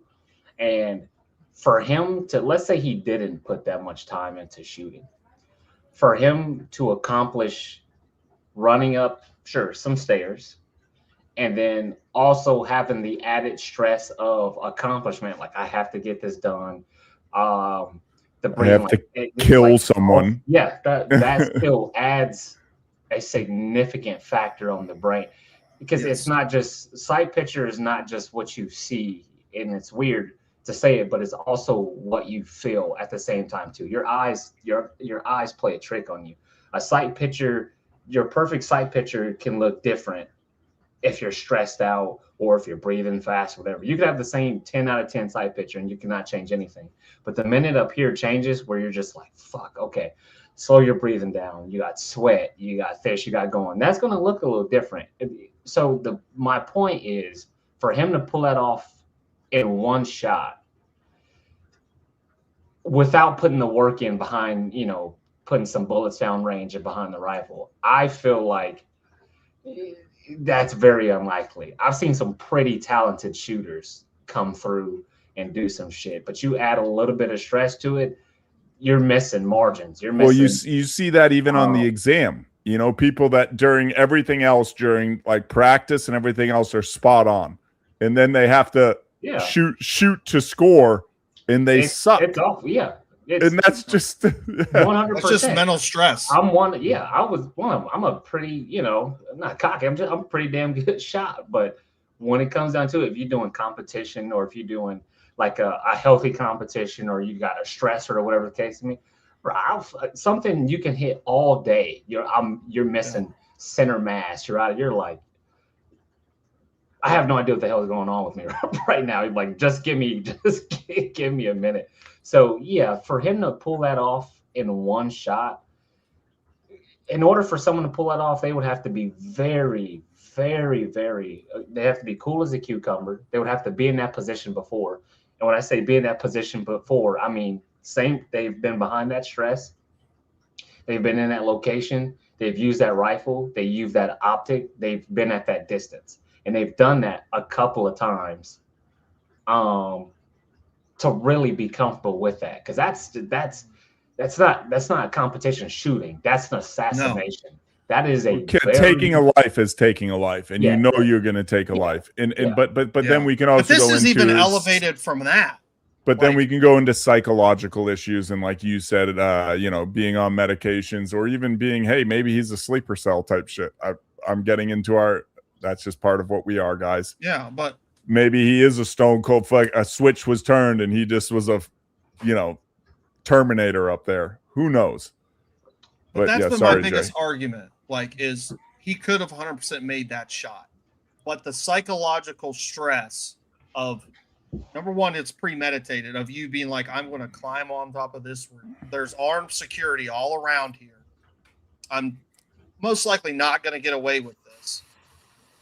Putting him in your sights. And here's another issue I've had, and I don't think anybody's done a reconstruction of it, is he was under a pavilion with a flap, right? Those pavilions have a flap down over the top. He was sitting, towards the back of the pavilion. He was on top of a 3 or 4 story building. Could he have even seen Charlie from where he was at? That's another thing I would like to see recreated. I don't know any of that. I think at most head was chopped off, but we're pretty good at recognizing humans, right? Like, it even went into. That's my thing, is I think he could see him, but I'm wondering if he could even see his fucking head. No, that's why I think he was going. Angle, and I don't know if it was Dylan who made the point or someone. I think he was going for chest, didn't account for his zero, his arc of his bullet, and it went up and hit him in the neck. Yeah. I think that is the most. I don't think he was aiming at head. I don't think he was. I think he was aiming at chest. And I don't even know if he really was like, I might kill him, I might not. I'm making a point, right? And that goes into the stress side of things too, right? It was like, I'm just going to shoot this guy. there's a good chance he might survive. Okay, I'm going to shoot at center mass. He shot at center mass. He wasn't accounting for ballistics. Hit the dude in the neck, killed him. There was something else I wanted to go into. Sorry. Let's go into the Sorry, go ahead, Jay. I No, just if you want got to a go point to into make, go ahead. the luck aspect. Maybe it was luck. But okay, still take the DNA. Take the luck out of it. Now we have to go into breaking the gun down. Running, jumping off the roof, running into the woods, putting the gun back together. Why wouldn't you dump it as it is? Or anyone with somewhat of mind, why wouldn't I throw the bolt here, throw the barrel over there, throw the stock over there as I'm running? Why would I take stop it with you? Or take it with, yeah. Why would I stop? Say, let me put this back together. Put this back together. Put it here. Like that. There's so many things that add up that just don't add up. That are just, it's silly. Well, that and then the actions don't make sense, right? So he took the gun apart. Was smart enough to pick up the spent cartridge because you have to take the bolt out to take that gun apart. But then he left the fucking screwdriver. Like, and then his actions afterwards don't make any fucking sense. Putting it Either back this together. dude was on, even after pass out when he leaves the scene, even this dude, either he was on SSRIs and he was just completely mentally gone, or this whole thing's bullshit. Because afterwards he goes to a fucking Chick-fil-A, which, by the way, if you're some radical liberal who is going to the point to where you're killing conservative people, I don't know if Chick-fil-A is your choice, right? The Christian company that shuts down on Sundays. I don't know if that's your choice of fast food, but it just seems real weird. Well, yeah, it's just people like chicken. But Dylan, and then also Yeah, why but they don't put it usually back go together? to fast food after they shoot. Yeah, but also why put it back together? Like I understand what you're doing and like I appreciate it, but why put it back together? Why? How do you explain that? Like, well, he said someone did all of that on camera. They did. I understand. It took them much longer time than it took Tyler. Yeah, and even if you explain it that way, why do you run into the woods and then put the gun back together? It doesn't make, maybe you had a plan to someone pick it up. So what? Leave it in the bag apart. There's just too much that, like, I get you can, like, explain things. I get that. But, like, when you look at the full picture of things, this guy wasn't a trained shooter. This guy, I mean, he shot, right? But he wasn't a trained killer. Taking apart a gun, putting it back together, running through the woods, jumping off a roof, like. And this is another thing. We haven't talked about this in a long while, but this was this guy's first fucking day on this campus. And he knew where to fucking go. He didn't scout this out before. This was his first time on this campus. We don't really know if he didn't scout it out, though. We don't. That's really what's know been that. reported. That's that's dude, I'm not going to get into this whole "you don't know because you weren't here" thing. That's what's been reported. That's the mainstream narrative. I know the mainstream narrative, but I mentioned this earlier, and you have to take this into account, though, Jay. You can't just say, "Well, what's been reported." That's not an argument. We've had the preliminary hearing. If he would have scouted it out, they would have brought that up. They would. How if they didn't know he scouted it out? If he left his phone at home, if he was there, if he went through this shit, like. He had his phone. He sent text messages. I'm saying prior to, Jay. Like you're getting into this realm of. You don't think they would have went through the security footage to find out? And you don't think there's ways around it?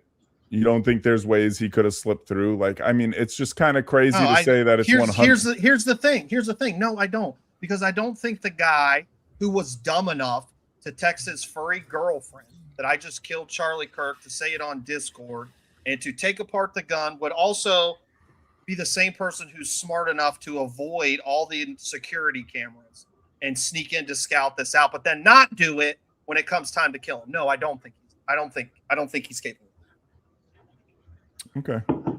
No, I'm just saying there maybe he's not capable of it, and like his amateur skill set could explain some of it, but it's too erratic. Now that's interesting. At the end of the day, Dylan, like it's just there's too much shit lining up for them to be like, yeah, no, he and and even explaining through everything, the biggest part is putting it back together. Okay, hide your bag.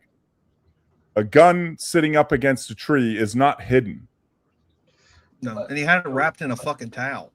Yeah, just to play advocate on that too. Maybe devil's advocate. There's something, maybe, because we're in the realm of we really don't know what's going on with it, but we also don't know if there was a secondary failed plan. Like let's assume. I said that. Yeah, someone else was supposed to pick up the gun, or maybe not even that. Let's say there was another plan. Let's say he put it back together because maybe he got to the woods and then realized this shit's probably not going to shake out good. I need to defend myself. Hence, if that was me, I would put my weapon system back together just in case I do got to take some shit to my hands again. Now, I don't see that happening, because if let's say you were ready to take action again after, then you would just escape with the rifle intact with your hand or in hand. But maybe didn't he jump? Sorry, go ahead, Ty. I'll answer Didn't he jump off the roof with a backpack? He did. And you're not jumping off a roof with a bunch of rifle parts in your clothes. You're not.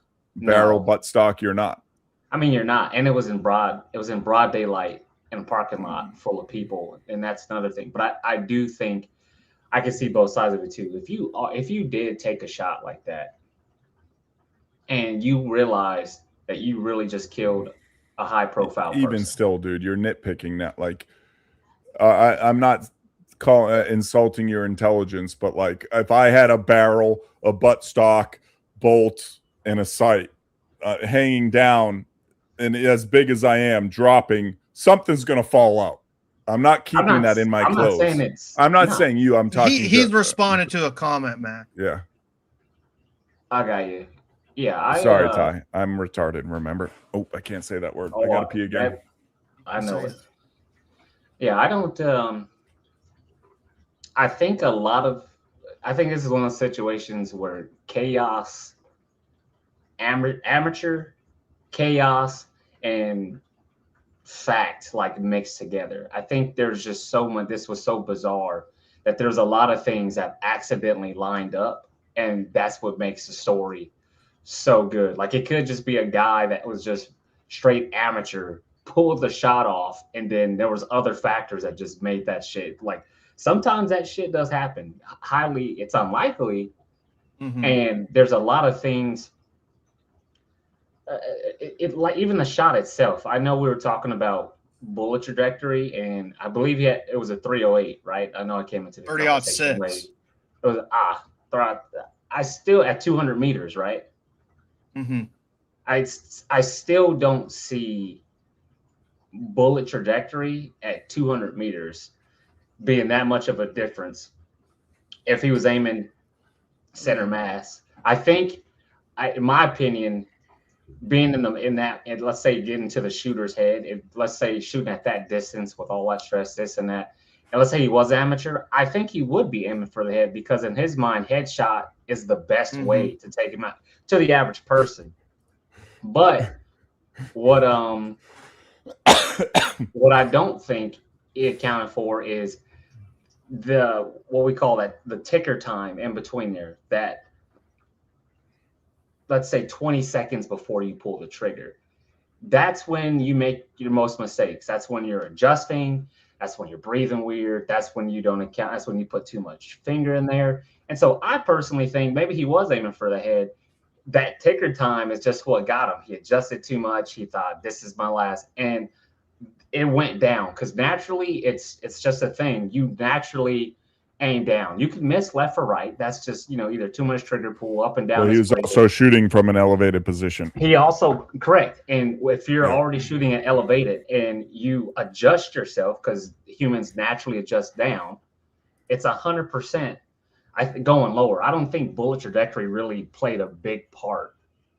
No, I don't. I just think it's another thing you can add into the equation of maybe. I think he just messed up. I think he messed up and adjusted too much, and just had that normal adjustment period because humans naturally adjust down, especially if you don't have a good sight picture and you're aiming for something, a small box, you naturally overcompensate more down. You could be perfect, but then you're like, I think that might be a little bit too high, and you naturally adjust down. You add an elevated position to that, you can drop that even more, and then you can add some adjustment period in there, some micro adjustments. I think that's why it ended up lower than it was. I think personally he was, and because think about every, the average person in life. I guess that's what you have to add in is average person, because for me, I'm not aiming for the head. I mean, at 200 meters, if I'm zeroing my own rifle, I know, I could aim for the head, but we're talking about average. If he's average too, everyone's like headshot. They're like headshot. Headshot. Everyone thinks headshot is it versus going for the terrible box, that fucking T box, which is exactly what I would aim. Yep. But everybody, the average person, headshot. That's just the way it headshot. Can you pull up that? I'll look it up. Go ahead, Ty. Sorry. That was video. Him escaping in broad daylight. Oh yeah, go ahead. The him running up or the like an assailant. That was my thing. Like he pulled a heist. That was my thing too, man. Because I think he was aiming for the head, but I think when he made the decision to take the shot, because right before Charlie gets shot, he's leaning forward, he's talking to the mic, and then as soon as he raises up, he gets hit. So I think when the dude makes the decision to take the shot, he makes the decision, and then between him pulling the trigger, Charlie sets up, and then he gets hit.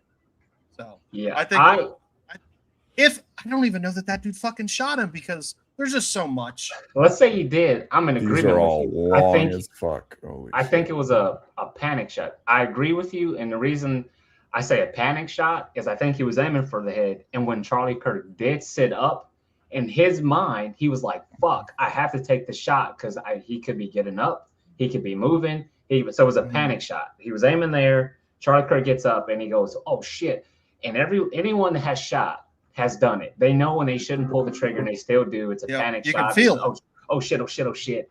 Done it plenty of time. I think it was a panic shot. That's why that was a thing. So I'm in agreement. Well, here you go. Here's just one.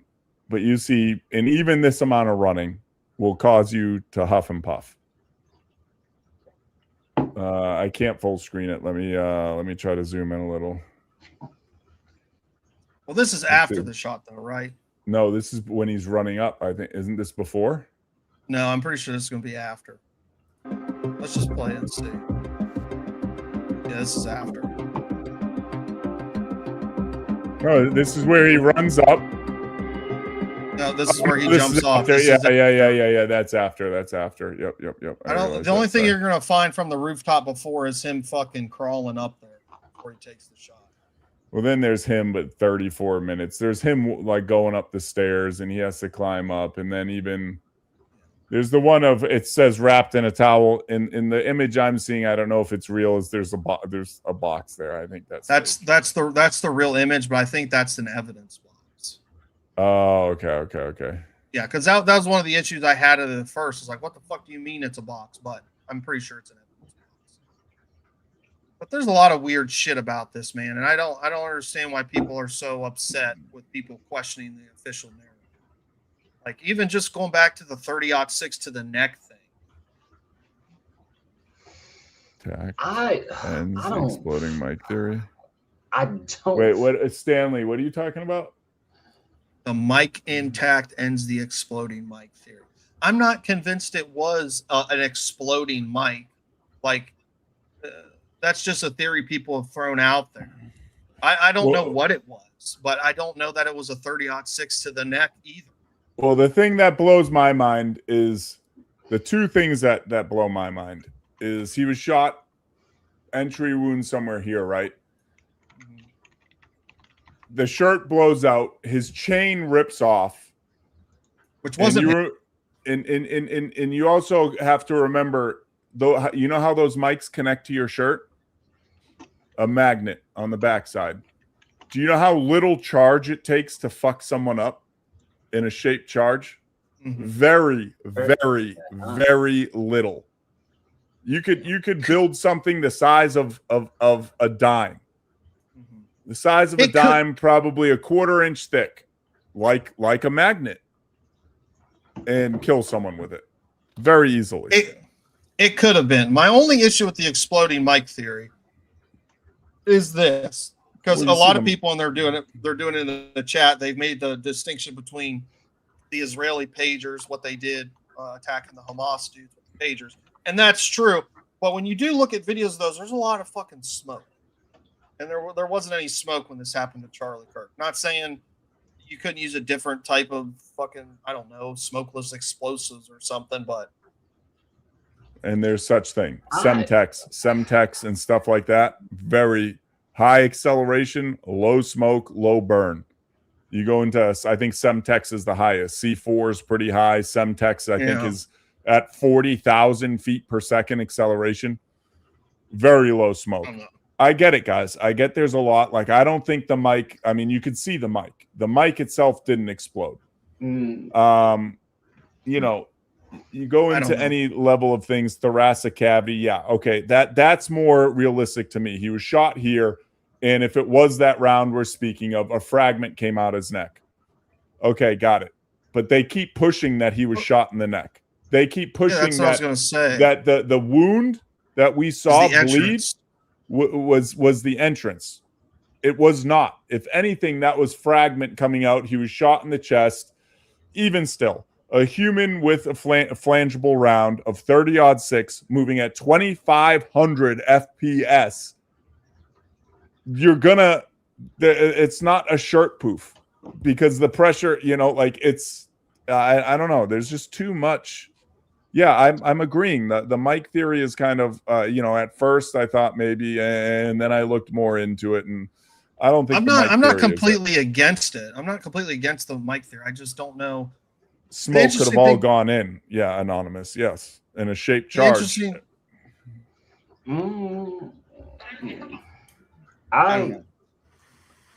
I definitely think he was shot.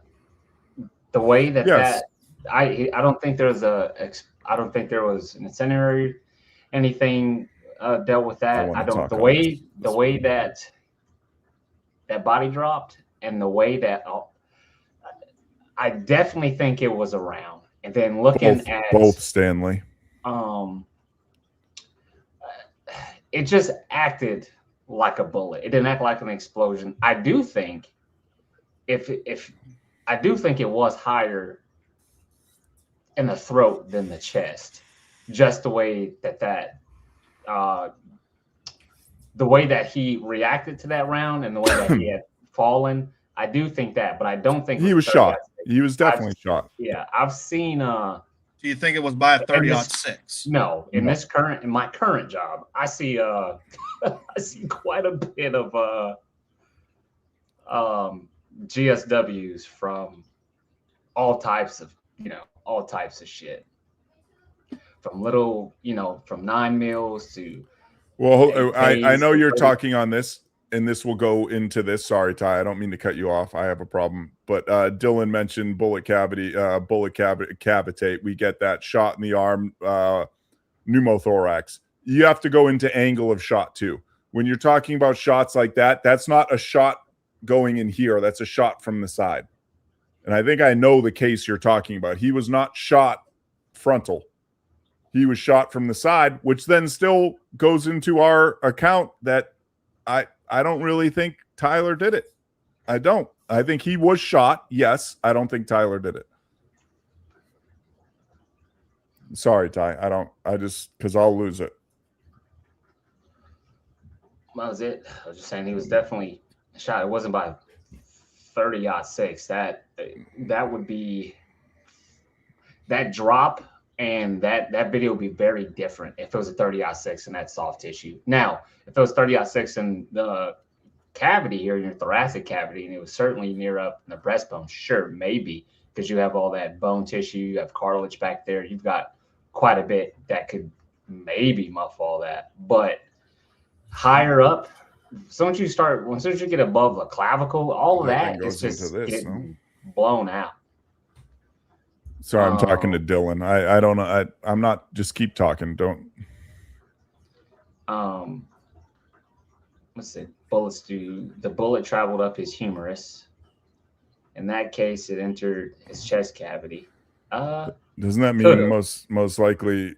But that still goes into angle of shot. Like most likely, even our very common 5.45 by 46, whatever, or 5.45 by whatever, or 7.62 by 39. Getting shot straight on. In most cases, yeah, I get if it passes through a vehicle, it passes through a window or something. It's not straight on shot. It's not going to hit you in the arm, travel up, and go into your chest. Usually that's a shot from a different angle.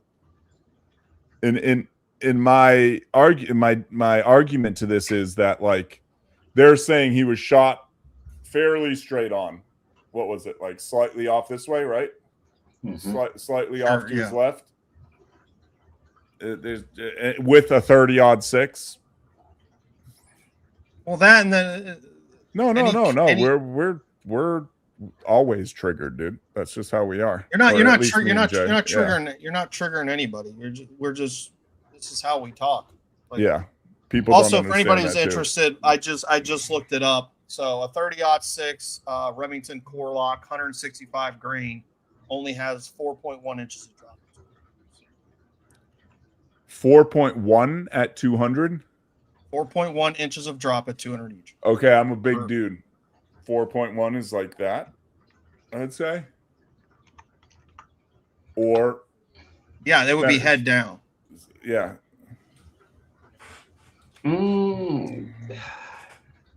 I still don't think I don't think it was a 30-06 though. So like the muzzle velocity is offered. It's still we're forgetting that distance plays a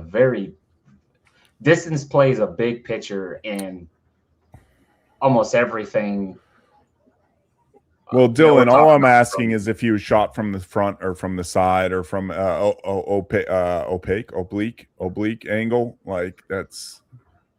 Well, also you have to remember certain rounds, like 5.56 was developed to ricochet, to tumble, like inside of people, to do horrible shit. It's not the same as a 30-06, which was developed as a hunting. I mean, we don't need to bring that in here, Baker. Like we don't. Like at the end of the day, someone still died. And for you to come in here and say, "Rest there without a dad, rest in piss," come on, man, be gone. See you later.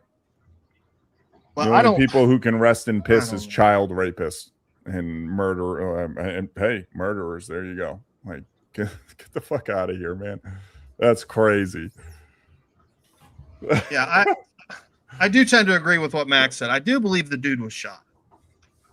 I do find a very hard fucking time believing that he was shot by a 30-06.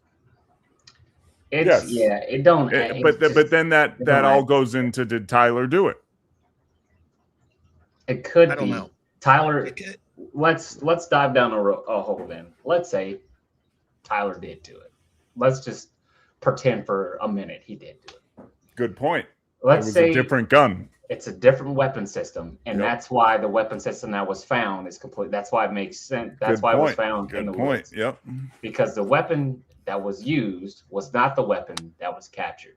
Hence, when he left, he had no said weapon like that because the actual weapons left somewhere else, and the news weapon 100%, Dylan. 100% elsewhere. So that would make more sense in the things that are currently lined up in the world. Anything else to include bullet wound, bullet drop, and mistakes. The way that Charlie got hit, locked up, dropped, and what like that just doesn't act like a 30-06. And there should be a lot more. If anything up here with a 30-06, I'm telling you, would be awful. Trust me. And the frangible argument does not work on that. A 30-06 frangible anywhere up here is. Oh, I've seen 9 mils. I've seen 22s. I've seen lesser calibers do some awful things to people up here, and it looks way worse than what we saw Charlie Kirk with a 30-06. Like that would be. It should be awful. anyway. I'm just saying, let's pretend like he did do it. Then he'd use a different weapon system, which would make more sense on what we saw with the video. And it also would cover on why a different weapon system was found in the woods. Why put it back together in the woods? It was that weapon was always together. It was always there. The actual weapon was not found. Yeah. Well, so this goes into more of our conspiracy side, I would say. Sorry, Jay. Let me talk on this. Is where if there was some conspiracy to this, would we have the evidence? Would we know? Would they tell us? Would it come out in an investigation? Probably not. What if this is the other route you have to take how we talk about it sometimes? What if this is all a farce? What if this is all a cover-up? What if this is all bullshit? And they're presenting this to people that don't discuss things like we are doing here, right? They don't talk about these things. They're just the people, and you have to realize this. This is where, we are, a lot of the people in our chat and a lot of the people, us included, discuss these things. There's so many people in America who sit in their couch. They are not even sitting. They're hard workers even. They come home, turn on the news, Fox, CNN, CNBC, ABC, whatever you call it, and they just take what is told to them, and that's the truth. They don't question it. They come home from work, they eat their dinner, they turn on the news. Yep, Tyler did it. That's it. There's no discussion in their own head. There's no talk to anyone. So you think of the amount of people that are in that boat, you understand why this could be all bullshit. Why would Tyler confess and turn himself in then in a conspiracy? So we don't have any information. This is one of the things that came out during the pre-trial, is we don't have any conclusive evidence that he did turn himself in. The official narrative for a long time, and we found this out in the pre-trial, was that his parents confronted him and told him to turn himself in. But then come to find out, that was just the words of the cop who took him in. We don't have a police report or body cam. We don't have body cam. And then we also know the parents were taken into protective custody, which doesn't mean anything. That makes fucking sense. Your son just assassinated Charlie Kirk. You probably should get taken into protective custody. There was something else I wanted to hit on, and I lost it. Because we're talking about, I think I mentioned it before. I don't remember if it was on a previous show of y'all's or if it was just when us three were just talking.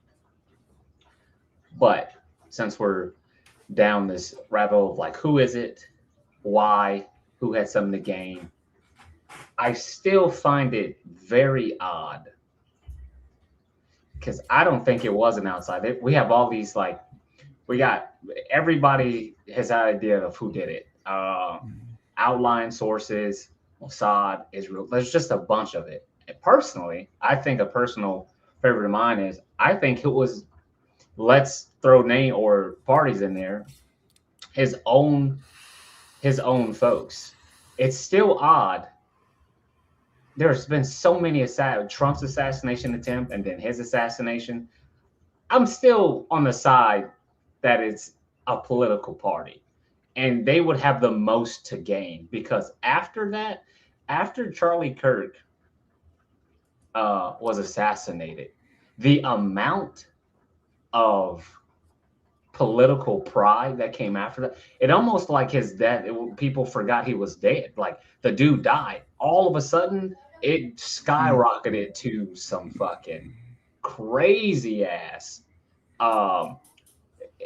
This isn't, I'm not turning political, but I'm saying the Republican Party just kind of just like Charlie Kirk t-shirts, Republican this. He was a MAGA warrior, MAGA this. Are you supportive MAGA? So if you don't support this, you supported Charlie Kirk's death and this and that. It elevated so much to include. It goes into that separation. They filed people into a group. It's like interesting. After no other, well, maybe I can't say that because I don't know for sure, right? But no other in the last couple of decades, administration has had so many assassination attempts or so many, like it's polarizing. it's like crazy. We're back in the 60s. That's what's happening. And I think if you look at how we are right now and how we were in the 60s, I think there's a similar level of division. That's the last time we've seen assassinations like this. Like JFK, RFK, MLK, all these people just straight getting assassinated. Yeah. Straight hits. And I think that goes into the division part of it, is like we're getting back to that, and it's probably worse than it was then. Like, oh, it's definitely going. Well, I think Trump kind of neutered himself with his change up. Like, I think Trump fooled a lot of people. I don't think he necessarily, it was on his volition. Volition. I think he originally was an outcast his first term, and then it kind of was brought, you want to get in again. Well, now you're actually playing ball, and you're playing ball with a certain country that, and there's the change up. I'll say, and here's the thing. Oh, go ahead. No, I got it. It's locked. Go ahead. I was saying, here's the thing: is Charlie was not going off of some of the stuff Candace has reported in the text message and what Tucker Carlson's reported. He wasn't willing to change up like Trump did. That was the big thing that had come out, and I think that could play into the part where this could have been some politically motivated, not by the left, but by someone on the quote unquote right or an ally of the right to do this. He wasn't changing and going along with the narrative. Like, he had made open comments about, I can't support this shit that's going on in Israel right now. And that goes against the party lines. And that's what it all leads down to in my eyes, Dylan, is that it's just, there's degrees of separation, and they pull us in and they separate us. And if there's a way to polarize us even more, they do it. Like, at the end of the day, like, if they can, that was a very polarizing event, right? That was either you agree this is, or you this, and it's another split. And I just think and it's something I always talk about. I'm sure regular listeners are always rolling their eyes at me. It's just about spreading that split on more angles, more people, splitting us further and further and further, and building more branches to the tree. It just makes sense to me that they don't want regular people aligned. Stanley, I don't know what you mean. Sorry, Mac. I'll make this quick. You said, Jay, what you just say, people died in Butler. I don't know what you're talking about. He's talking about what Butler? I don't know what he's talking about. I don't know what he said where he's talking about. I was talking about Butler.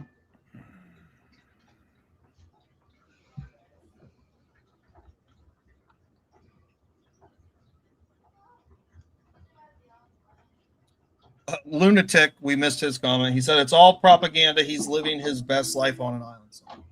I mean, you can have that opinion. I think it's nonsense. Listen, maybe. If they fake, who knows? Who knows? He's hanging out with Michael Jackson and fucking JFK right now. Old ass JFK. JFK would be dead right now, wouldn't he? Maybe. No, he could potentially be alive.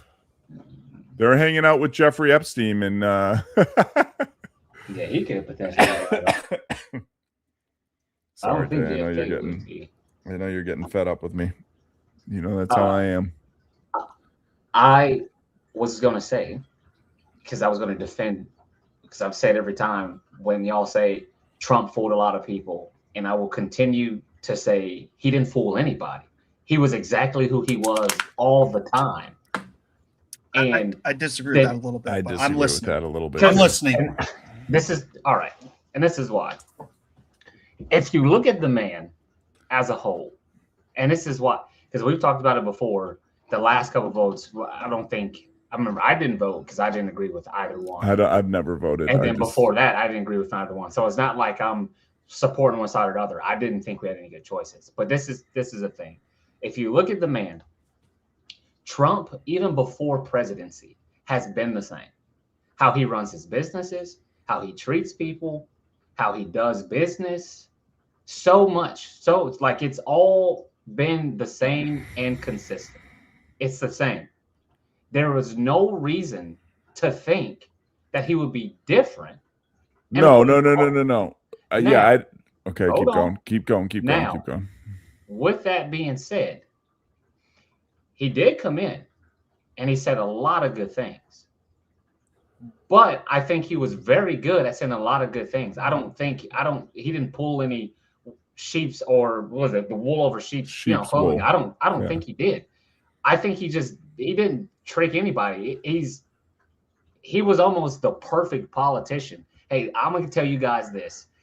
I think somebody would be like, hey, what do you think about it's water? A quick sidebar, Dylan. Yeah, he's like, Worstman like, I think water's okay.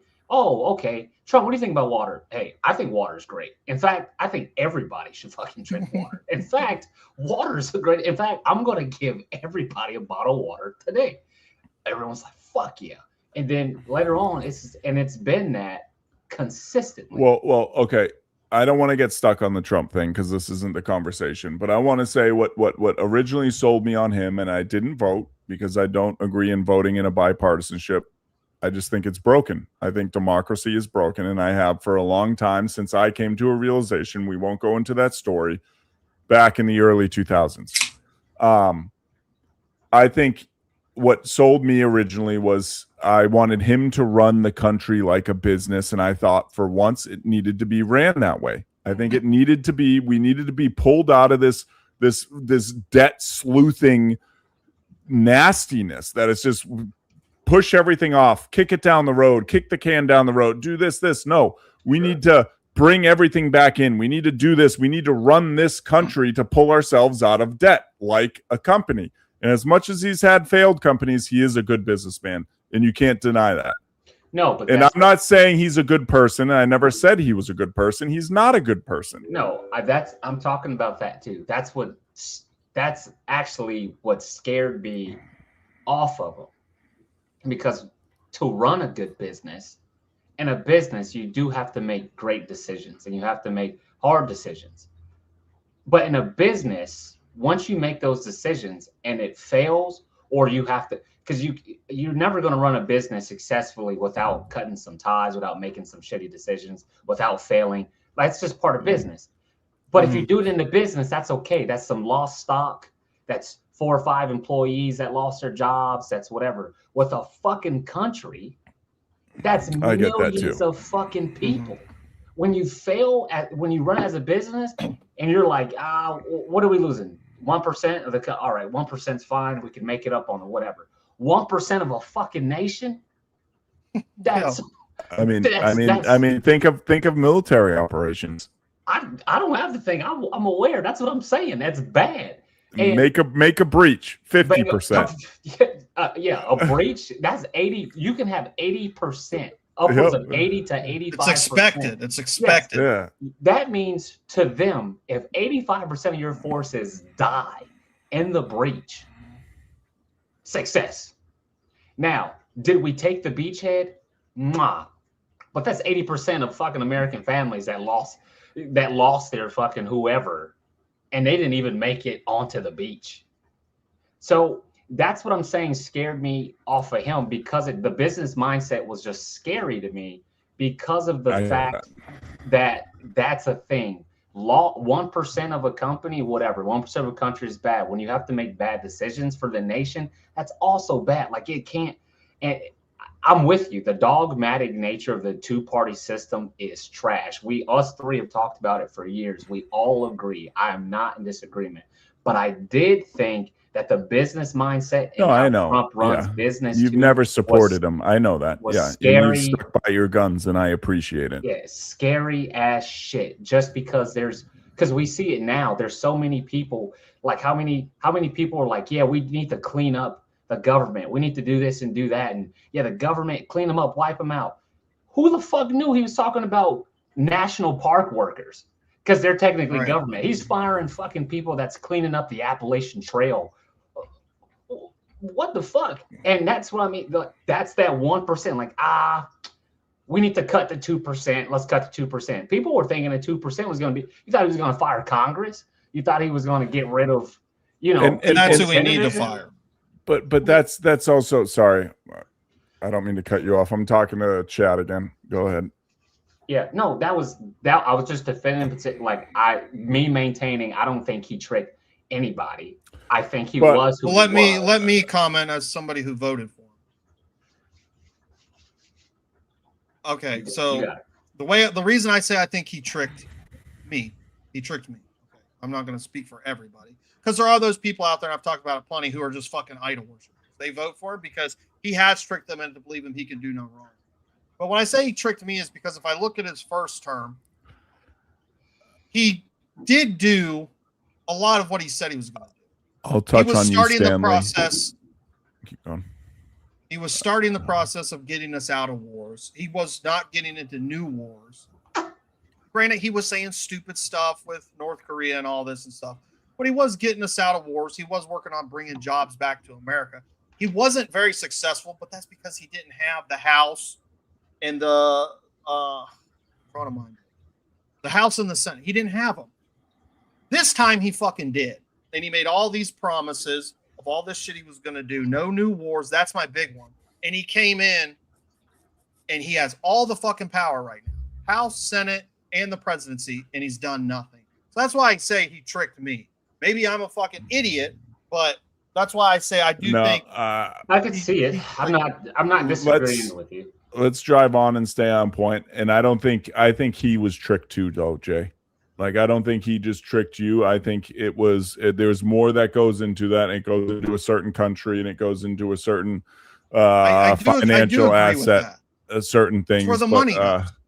I do want to touch on one thing before. Sorry. I wanted to touch on one thing before we go back into the defense filings, because I want to talk on that, Dylan. But also, Stanley, I do think this opens up argument. I won't touch on it. Somewhat I agree with you, Stanley. Is in your last two comments, I somewhat agree with you, and there is a plan there. Well, 19 trillion coming back to the U.S. and he went into 30 this. years, that doesn't help us. But everything goes into that, dude. You have to understand that we go into a culture that we've kicked the can down the road for so long, and presidents have always done this. And they say, "Oh, we brought up economy, we did this and that," but yet we still shipped everything out of country. But they can claim these things because there's short-term growth to it. There's no long-term. Long-term gets us to where we are right now. So you can't shake your head at a 30-year program because it's always been short-term gratification. It has, Jay. It's been into this 4-year. I can't take my hat at, and I'll tell you why. We've put on how much debt in the last 2 years? A couple trillion. Yes. Multiply that over 30 years. It's going to be more. And we're already at 40. You're not. But listen. Also, what has happened is we're clearing our own shit out, and he's revamping Drill Baby Drill. He's revamping, replenishing our ammunition stockpile, which people are tending to overlook. This is most of this is in-house or in-house companies that are out of country for reasons of past economic short-term value. Yeah, and he wouldn't have to do that if he didn't get us involved into wars that we didn't need to be what if that was the reason for it? We're a wartime economy. We always have been. Well, that's a stupid fucking reason. I know it's a stupid reason, and I agree with it, but it could work. But also, I wanted to touch on and listen, I'm not a Trump supporter. I'm not. I think it's all bullshit. But he did lay this out for you guys, like right when he came into office, and people always overlook this. He laid all of this out for us, but people didn't lay out the Iran war. Well, I mean, to an extent he did, but didn't. He talked about pulling out of the Middle East, Venezuela, all that stuff, shifting to China, and he got dog walked to Iran by Israel. We get that because they understood, because they read the document that we don't read of him pulling out, and they dog walked him to Iran. You can't see my hands. I got to hold them higher. But I wanted to go into. I hope he's still here because he was more on the was Dylan, and so he kept going into this. He asked this multiple times. He did. Yep. Okay, then we can stay on Trump. We can stay on the policy. Then I feel bad. He was changing it for Dylan. Well, he was here and he was supporting us, and there was a question he had asked multiple times that we had gone over. So Oh, I mean, oh, yeah. I didn't mean it like a dick way. I probably said You sounded like a dick. Yeah. Well, I sound like a dick all the fucking time. I tell you. But yeah, so Trump laid this out.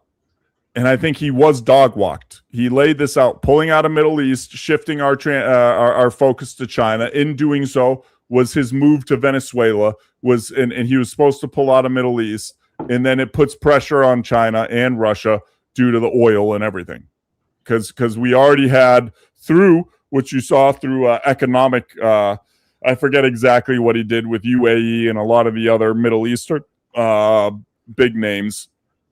He pulled them into us. We took Venezuela. We took that from them. So this was all a geopolitical shift and pull back to us. And like I said, he got dog walked by Israel into Iran. I think it was mainly this push to pull out, and he got pulled back in because. Well, that's where the money came from. We've talked about that before too. You don't get 250 million. Sorry, Mac. I'll finish up quick. You don't get $250 million and not get a play by the fucking rules. Yeah. See, yeah. Are y'all done talking about Trump and I just think you guys move on. Yes, sir. Platform. This is starting to sound like Saturday night with cigars and whiskey. Oh yeah. Next. Okay. Well, do you guys want to kind of get into what we were talking about the last time with the settler issue? Oh yeah, Stanley, I love it. Let's get on Jay. Acting like an American? Is that a bad thing? How should I act? It's like a false flag. The second part. I'm just listen, it's like a false flag. Jay, does Stanley know you? I don't know. I don't think I understand. Okay. Well, he's very American, Stanley, just so you know, and he is very passionate and dude's a human Ford just truck. Despite like I'm playing devil's advocate here, Stanley. Like I don't feel very American lately. I don't think Trump is a messiah or this or anything. So you don't want to be on my side either, brother. I'm just it's that canned sparkling water we had down there. I'm gonna defend my friend. That's so French. Never mind. I was gonna say if you guys lived in my America, it wouldn't feel. I'd rather live in your America than Trump's or than Ponte's America, especially if that America's by a lake. Yeah. Oh yeah. Why? Because he wouldn't be welcome.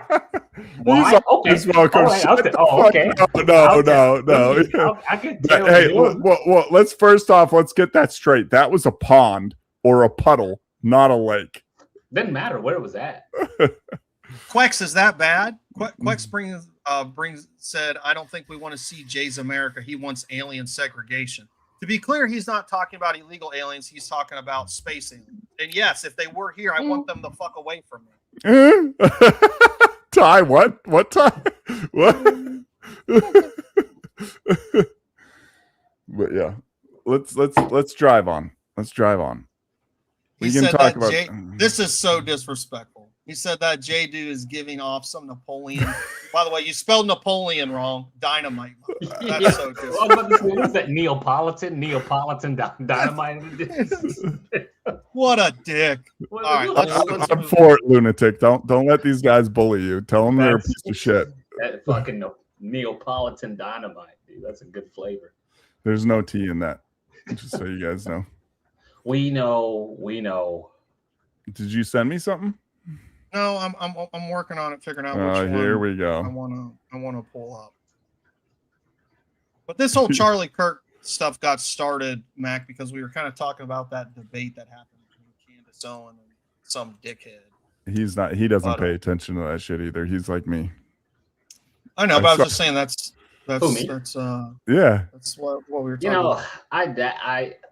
I dabble. The thing is with stuff like that, conversations like that because I did watch it. It's like I didn't fucking watch that shit. My thing with it is it's like it's just so it's a whole productive. fake. It's a whole fake conversation with real moments in it, and it's like I just want something where the whole thing feels real, but it's just too. It just doesn't. It's debate. It's debate culture. It's debate culture. The Is thing is, fucking. it's debate with no substance. I can take a debate, especially if both sides have some substance to it. And I'm not saying certain debates won't have weak parts to it or this and that. But when the debate is two weak ass sides and then two people clawing for something, it's not really debate. It's just like watching, two drunk bums argue by the trash can on who smells like piss more. It's like it doesn't matter. Like you just like You both smell like piss. You both smell like piss. Yeah. Hey, I like that, Anonymous. I like that. Well, that's the problem. Is like now so much more. It's better. It's better. It's better. What? Jay is the token cracker of this show. You know what? I won't even. I'll concede it.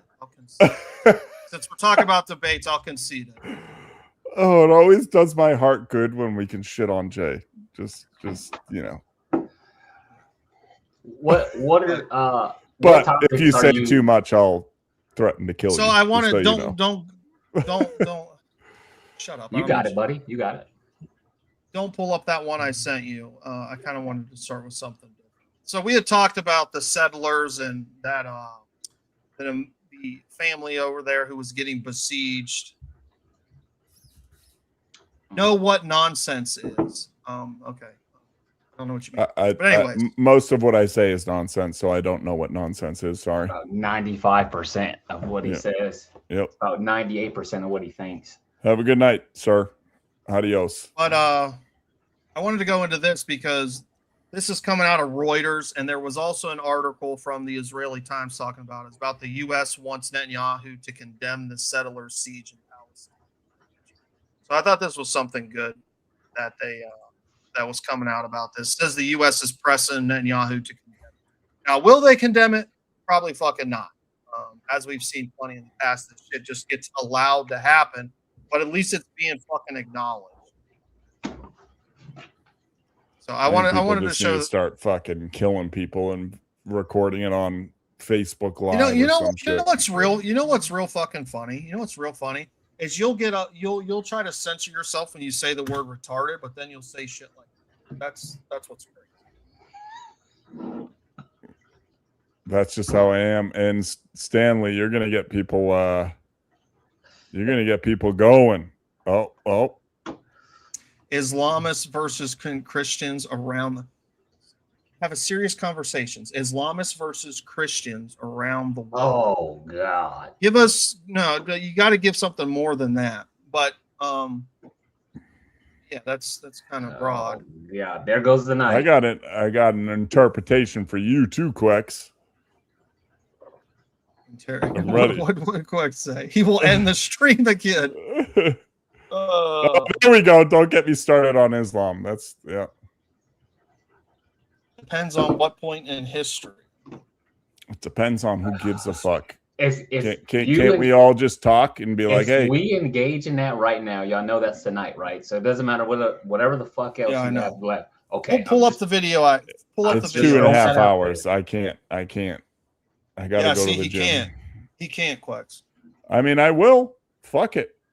And then when I'm miserable tomorrow, you guys know it's your fucking fault. I don't care. If that's the case, I'll join the call. No, we got to do that again, though. We got to do something dedicated to that. And so you guys can gang up on me and I'm not going to back down. I'm going to go fuck. Just tomorrow. Nobody's trying to get you to back down off of anything. No, I'm always going to bitch. All right, I sent you something if you can pull it up. Oh shit. It's from Al Jazeera. It's there's some people getting interviewed about what's going on over there with the whole settler thing. The second one, right? Let me mute this. Go over here. It's from Al Jazeera. Put it up here. Oh, this is an article. What? This is an article, my friend. Yeah, but if you scroll down, there's a video. Oh, I see the excuse me, the juice is kicking. What the fuck was that? What the actual fuck? Keep that shit to yourself next time. All right. That You sounds ready? Like it needs to be digested. Jonathan Pollack is an activist with Sumud Network. He's in Qusra. He says he's been prevented by Israeli soldiers from delivering aid to besieged Palestinians. What's happening right now is that we are trying to reach a house that has been besieged for 5 days together with 3 more houses by Israeli settlers and by the Israeli army working together. We try to bring aid to the families because they cannot go out to get food, to get water, to get medical aid. The Israeli army and Israeli settlers prevent them from doing that. And what is happening now is that we are prevented from bringing aid to the families, and the soldiers are pushing us away. The soldiers and the army are implementing a single policy of ethnic cleansing. And what is happening today in Qusra happened exactly a month ago in the village of Jalud. Settlers, the same group of settlers, besieged the house and forced the family out of it. This is not something unique. This is not something new. It's the implementation of policy by the Israeli army, by Israeli authorities, and their armed militias in the form of Israeli settlers. Well, Qusay Abu Raida is a resident of Qusra, one of the people who is trapped in his house. Are we going to keep watching this or no? No, I'm done looking at Middle Eastern Steve Carell. That's crazy. That's crazy. No, but I just wanted to go into that little bit of reporting. You know, you got it from 3 different sources there, so hopefully that. No, Quex does his best work at between 2 and 4 a.m. That's when he does his best work. The soldiers were stopping you from getting food until you give up your home. Yeah, and I've mentioned this before, and this is where I get a little heated and whatever. But like, I'll send my family away, and I'm killing motherfuckers. I know I'll die, but I'm taking people with me, and I'm proving a point. Hopefully, someone's recording and can show it. Plain and simple. I mean, like, maybe I'm confused. Why send your family away instead of go with them? Because it's a part of me, and it's a part of everything. You're asking this, but like I mean, maybe you like it's part of principle. Like, no, this is my home. Like, I could just leave with my family, but like that's beyond me of beyond being good fucking people and doing where are you what's going right. to go? Took your home. But it's not even that. Like, yeah, I could go somewhere else. I get that aspect of things, but it's like in the world today, it's going beyond that, and it's going beyond like, yeah. But like, no, I'm proving a fucking point, and I'm gonna do some hurt. Like, if I at least get one, I'm biting their fucking face off. The only reason I say that is because I see your side. Yeah, it's because what they're doing is evil. Is like at the end of the day. But in my mind, right, on that same thing, I would much rather go.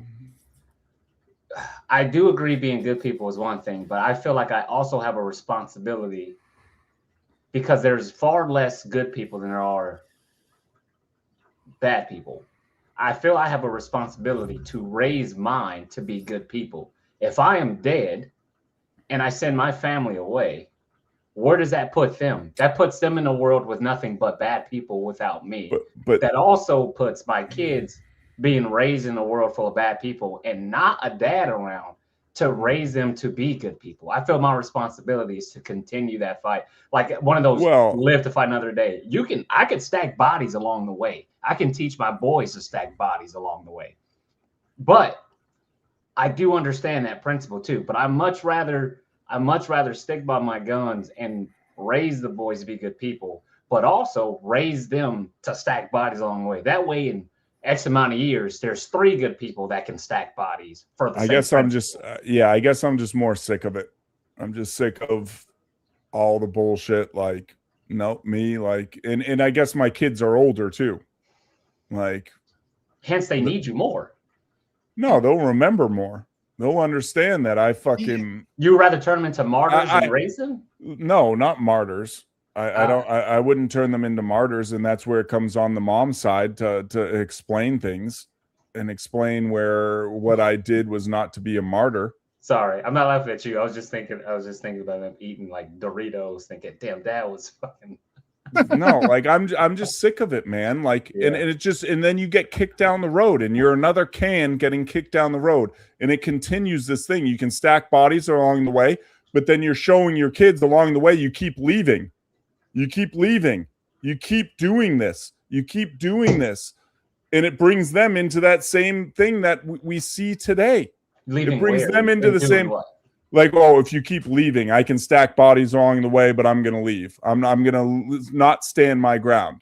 Yeah, we're good people. Yes, you're teaching them to be good people, but you're teaching them to continuously retreat because it's going to continue. At this point, Ty, this is my argument to it. Hold on. Yeah. This is my argument to it, is where it's just going to keep happening. If this continues to be allowed to happen, it's going to happen to you again. It's going to happen to you again. The Palestinian people are just going to be kicked around like a soccer ball. It's not necessarily you're going to be lucky to end up in the United States or to end up in somewhere like the UK or Ireland where they're accepting of you. You might go to Iran.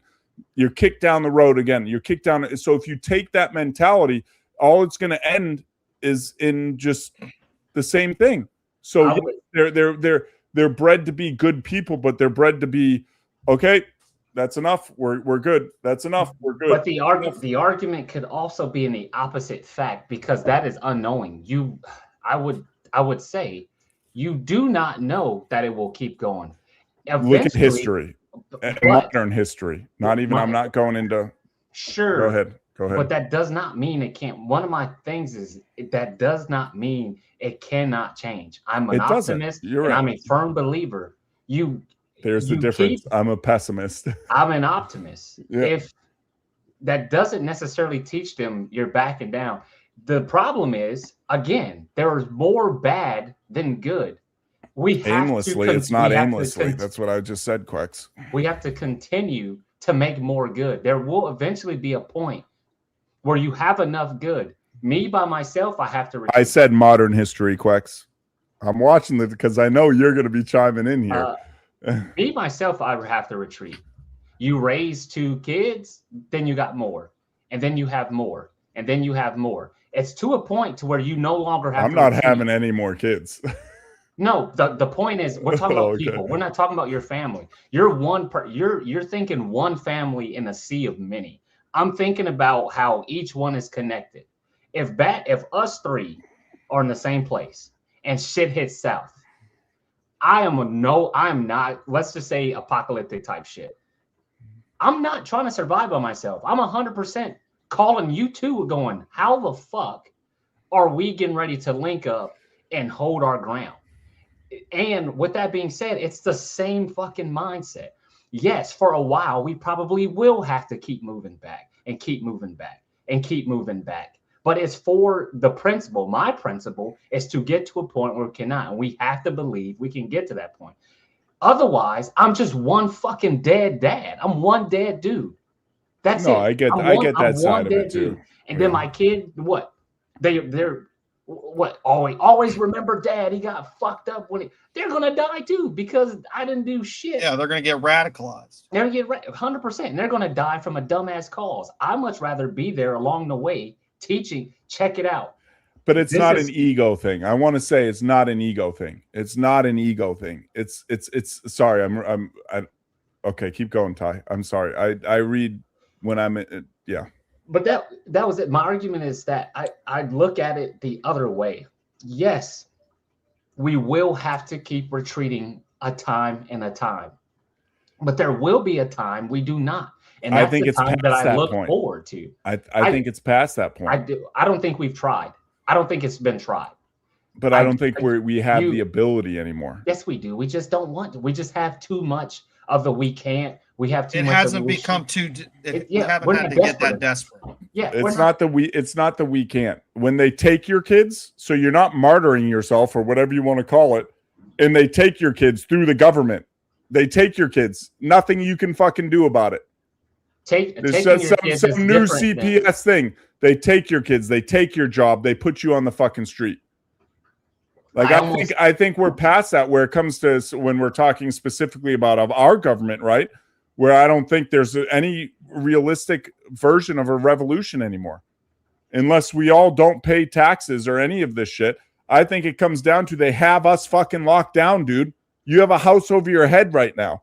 You have a job. Your wife has a job. Your kids go to school. They can start. And if you believe they can't, yes, they 100% can say, oh, you don't have a job anymore. Oh, your wife lost her job. Oh, your kids aren't allowed in the school anymore. What's the catalyst to this? There's a lot there. I'm saying the catalyst is if you start trying to pull back and stand up in America, there's no, I believe unless we all just stop paying taxes and are willing to get kicked out of our houses and this shit, there's no standing up, dude. There's no marching on the Capitol. There's none of this shit anymore because there's too many weak people. There's not enough. There's not enough people left to do anything though. Because as soon as you affect people's lifestyle, the roof over their head, they're not willing to live in the woods. They're not willing to really revolt. They're not, dude. They're not. And if you think any different, I think you're crazy. When you affect someone's job, but that goes into the pulling back thing. Where do we live? Because you said the pulling back thing, and the same thing goes pulling back and pulling back. People are too much pulling back, too much. Oh, we'll give it up. We'll give it up. It's literally a social fucking experiment, and it's a proven thing. They take, and they give you 2 steps forward, 1 step back, and they keep people satiated. The most, are we in America right now? Because I'm pretty sure we were just talking about all around the world, Everyone's catching up to it. Everyone's catching. I'm not diverting, but I feel you're diverting.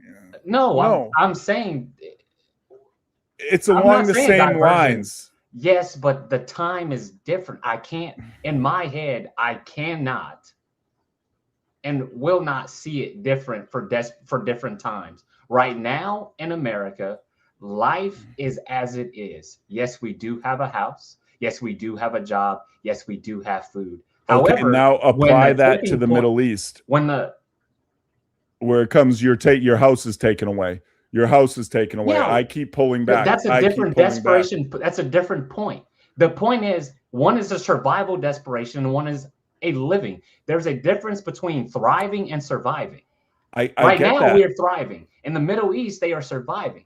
The minute that this turns to a surviving is the minute that my mindset changes. The me now is thriving, so I don't have to think that. The minute that life turns to surviving, you better believe that the me right now completely changes. So that changes your opinion, is what you're saying on what I was saying about what opinion? So I'm saying there's levels to it. This is what I'm saying. In the grand scheme, there's levels to it. I was relating it to into a revolution in America. But over there, okay, so what I'm doing is over there, I'm saying like fighting for your land. Like at the end of the day, send your kids away so they can thrive, like whatever, try to send them wherever.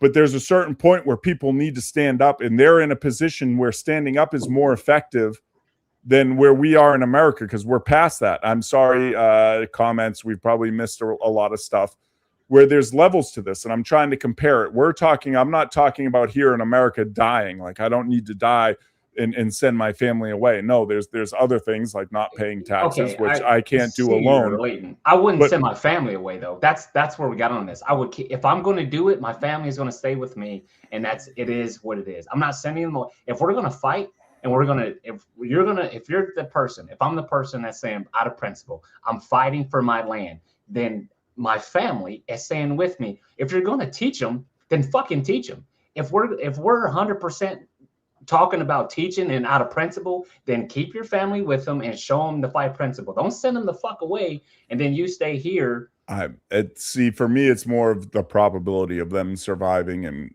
to what? Surviving to what? Now that you're dead, they're where? You have no idea because you're dead. I know, but there's still the possibility, like you go into the three of us and the three of us, and this is where insurgency does work.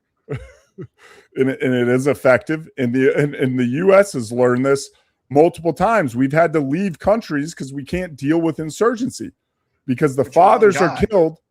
Because the fathers are killed and the kids come together and stand up against that same thing, against that same. Yeah, maybe they're a little more misguided. I get there's pitfalls to it. I understand.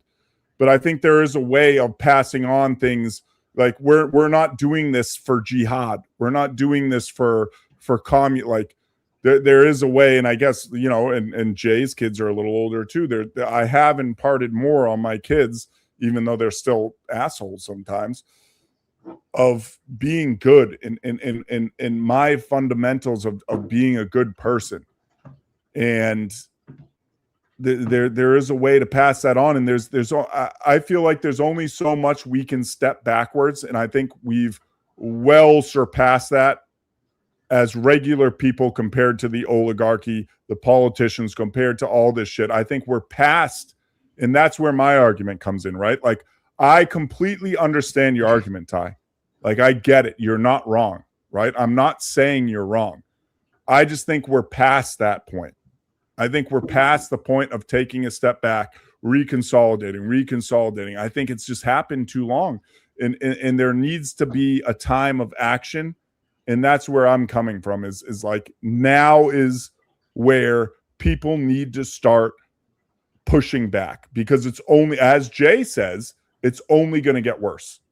This is the best we have it. It's only going to get worse. Control measures, everything. The noose, sorry, we got a black guy in here. Sorry, guys. But it's only going to tighten. It's funny. Come on. That was pretty. But it's only going to tighten. It's only going to, like, it's only going to get worse.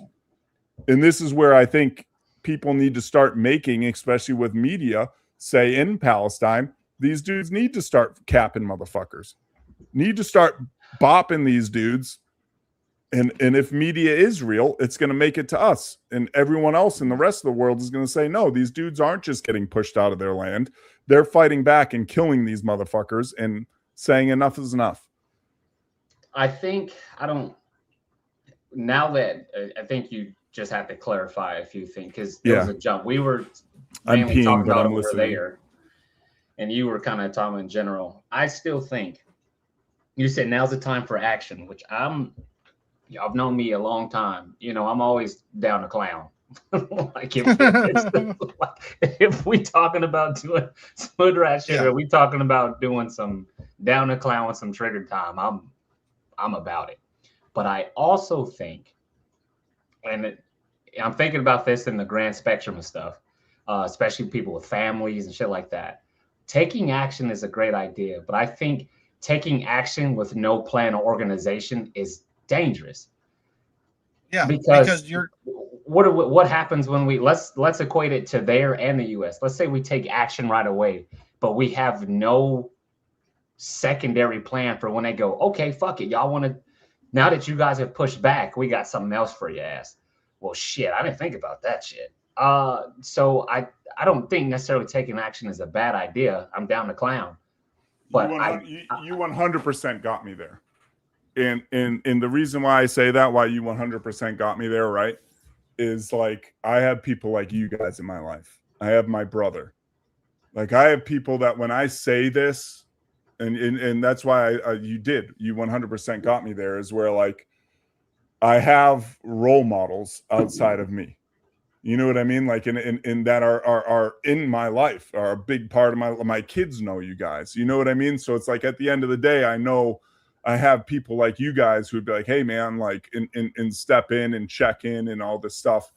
And where, you know, not everyone has that. And I guess but you don't change anything. That's the problem.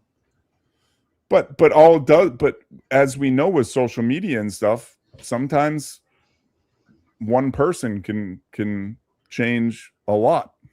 Yeah, but nothing's gonna change. Like you're gonna do this No. action as one person, No. and then it's you But- versus the entire system to get labeled and treated however they want to treat you. But if that means, and that goes into everything else when we debate about religion and everything else, that goes into me being a good person and me living my life on my morals.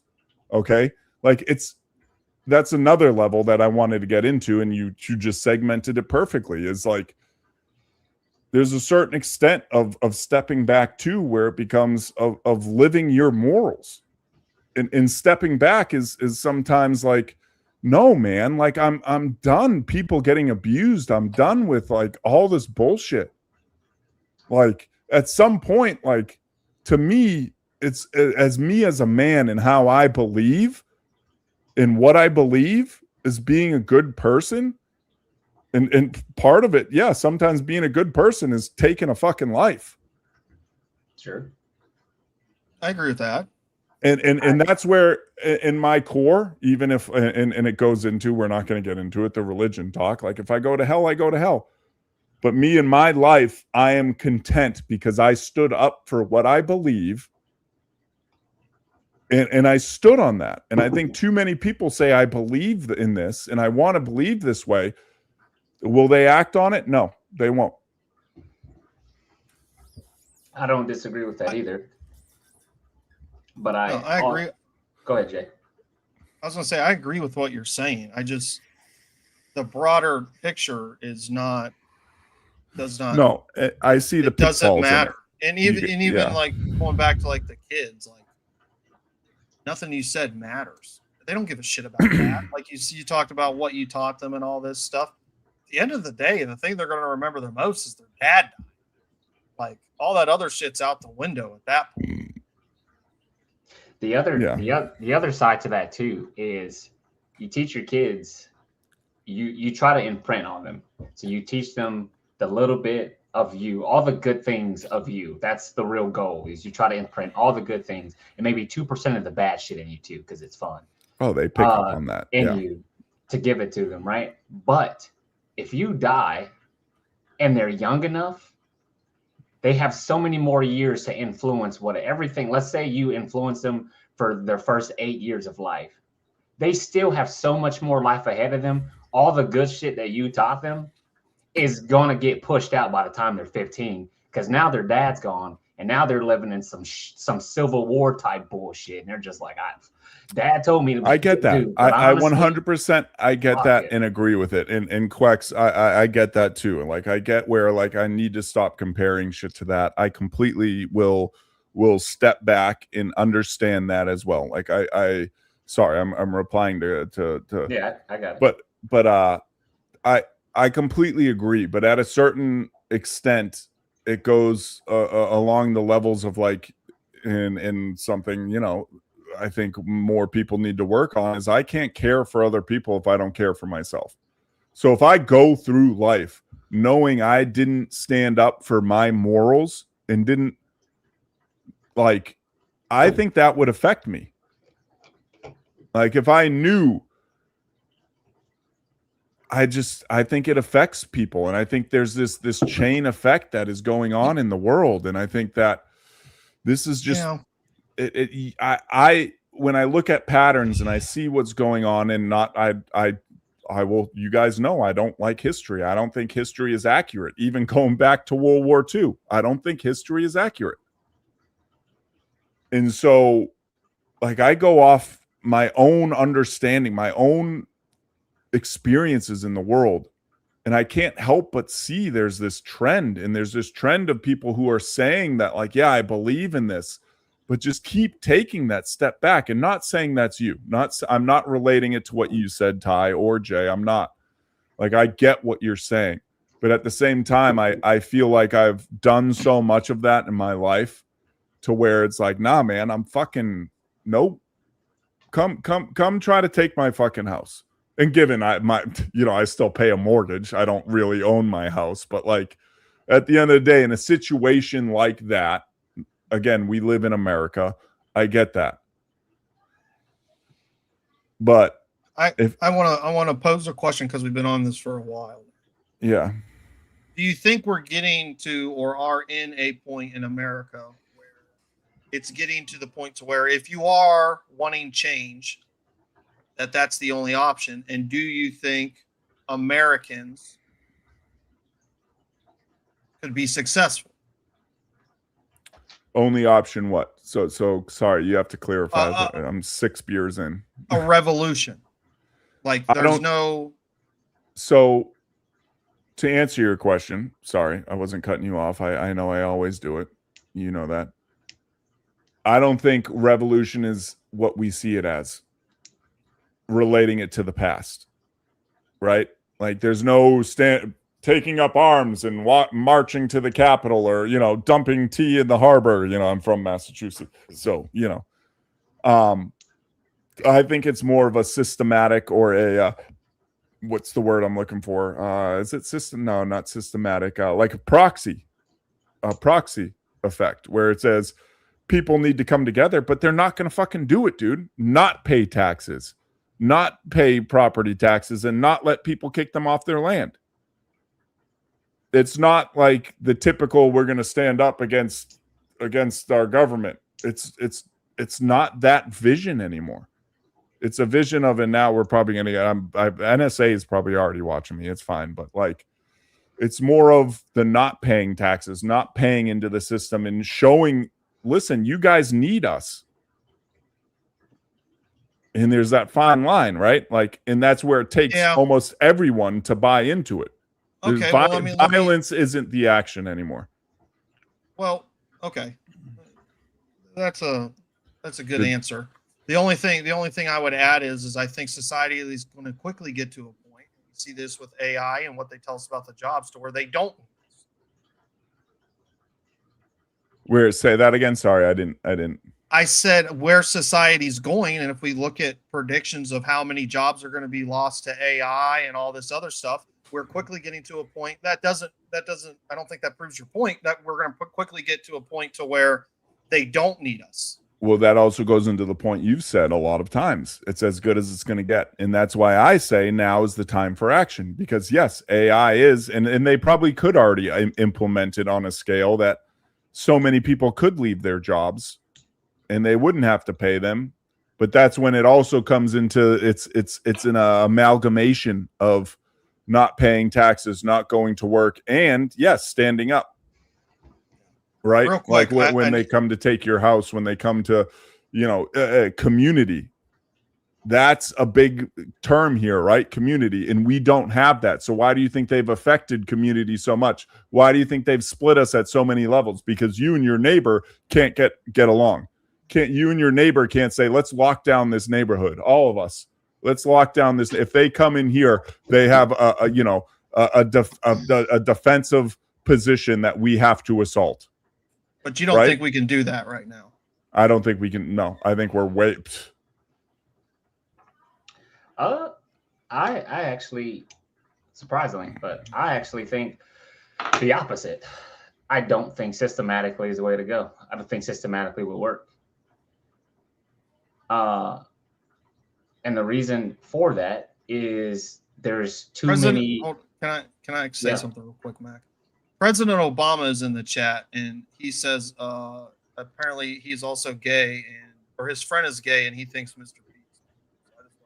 Hell yeah! Thank you, your friend. I appreciate it. Hey, I can appreciate.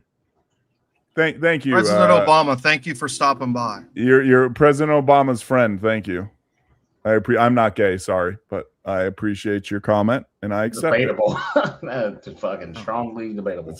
When you see this feller down here, if you see him get up and turn around, you'll change your mind real quick. But anyways, sorry, man. Let's get back to your point. Oh man, all this hot and bothered talk. You don't want me to stand up right now, even in the front. Hell yeah, I love it. I forgot. Oh, I was saying I disagree with systematically doing it. And the reason is we have too many people in the US that would not follow suit with systematically. I also think that the government, I also think that the government already has in place, like the government's already set up financially, fundamentally, statistically, everything you possibly they need or want. They're already set up with that. So if I don't pay whatever, they don't give a fuck anyway. So in my opinion, me not paying my taxes, it's nothing for them to just be like, all right, fuck it, we're just going to send an Apache to your house anyway, fuck it. And it's like, is that too much? Maybe, maybe not. But if we get to that point, personally, I think action is probably the only way to do that, because it's a difference between saying I'm not paying my taxes or mortgage or whatever is part of the system. That's still systematic. It's part of the system. Them sending somebody to your door, knocking on your door and saying, hey, you have to leave, and then you blast on that bitch right on your porch, completely different. Because then the response is different. And if there's more people doing that, it's different. If one person, that's what I mean. That's what I mean by systematically. Like, people need to stand up together, and we need to affect financially. We need to do this stuff, like just standing up and marching on the Capitol. This is why I say systematically, and I don't know if I worded it right. Like, if it gets bad enough, like think of an A-10 doing a gun run down a main strip of a bunch of protesters. Yeah. Think of everyone else who's never going to do that shit again. But that's why I said marching on the Capitol is not it. And yeah, it's a dangerous thought. You would have to take the Capitol. You would have to storm it, sure. But my point is, it's still a dangerous game. Marching is, in my opinion, still systematically. You're just fishing the barrel at that point. The government will respond very different. Like governments around the world will respond very different. I think I misspoke when I said systematically. Then I didn't mean marching on. I knew what you meant, but I was just saying I don't like all of that wouldn't work. You're fishing a barrel doing all that. You have to do guerrilla warfare. The government's going to respond very differently when they got ragtag bands of fucking boogaloos happening across. They're gonna be like, fuck, look, they're more susceptible to go check it out. But no. Here's where you gotta understand that too is thermal imaging, drones, all this stuff. A ragtag group, they're the same thing. An A-10 gun run is gonna wipe them all out. I think but we're talking this is what I'm saying. That's if it becomes all out, right? We're talking that point, that's all out guerrilla warfare. But if we're talking about in the same beginnings of everyone not paying taxes or everyone not doing this or everyone not doing that, here proves the point. They can't jail all of us. They can't. But, and it also went back to the other thing. People are so divided. We will not get, and this is where I think it's all so far-fetched. In any manner of the word, of revolution, we're not going to get it. We just can't. And I think that's all by design. And as I always go back to, division. There's not enough people are willing to and I'll let you, but like, we're so divided on so much shit that we're like, yeah, you might have a ragtag group. Yeah. One A-10, 2,000-pound JDAM. You know what that can do? Like it needs to be, if anything is going to change, it needs to be this full on thing, and we can't get there. And that's where I think revolution isn't going to fucking happen unless shit gets really fucking bad, like really fucking bad, and people do stand up, and people like en masse do stand up and do, and you know, social media and media all play a role in this, right? It all makes it very hard, because if they put this out to the world and the rest of the American people that, you know, there was a 1 million man march on the Capitol and they did run gun runs on them and killed them all and just turned them into pink mist. Well, I mean, we know what A-10s can do. We know what. So there's this balance in, and that's where I think less of the action of the marching and all that bullshit comes in, and more of this proxy / not paying taxes. But people aren't going to do it. People aren't going to do it. They like their house. They like their comfortable beds. It's just not we're talking about a theoretical that I don't think will ever happen until post-apocalyptic, like dystopian future shit happens. Guys, I'm being honest, and I don't know if you agree with me or not. It's not going to happen. Be honest with me. Do you think you disagree? Okay. Yes, I do. Okay, that's fine. What about you, Ty? Like, you think I'll let Mac finish this point. En masse people would stand up? I do. Are we talking? I'll let Mac finish this point, though. Just in America. Let's talk about America in as a whole. Yes, I do. Are we talking about eventually? What do you think it would take? I mean, I guess that's more of it. What do you think it would take? Because given where we are today, with the control measures, with credit, with housing, with the job market, with children, remember your kids, with all of this shit, and that goes into you guys. You know, we're arguing me about going. I mean, not you, but you know what I mean, like giving your life for your kids, or giving your life not in spite of your kids. You know what I'm trying to say. Well, I think this into America. What do you think it would take, and do you think it's possible? I think it requires what I've said for a lot: the complete lack of a future. And I think you're quickly getting to that. I think our kids don't have much of a future. To be honest, what do they have to look forward to? What do they have to look forward to? A 50-year mortgage, $500,000 in debt, no jobs. So what are you leaving people with? What discourage? And to go back to the other question, is there any other option, a way of fixing the system? No, there's not. You don't vote your way out of this. I've said it before. That's my opinion. I don't think you can vote your way out of this system. But I do think we're going to get it. Look, we have a higher rate of people under 35 living with their parents than we ever have before. They have no hope of ever owning a house. Like, it's just going to get worse. You're going to leave people with no other option than to do exactly that, to be violent about it. Go ahead. The dystopian future you're talking about that it would take is not far away. It's a decade away. I think I agree. And, you know, it goes into even where I grew up, right? Where if you're not a tech or pharmaceutical or medical, like, millionaire, you can't buy homes anymore. You can't. The median home is almost $1 million. Mm-hmm. Like, and they've killed a lot of people like me. I'm prideful where I grew up, as you guys know.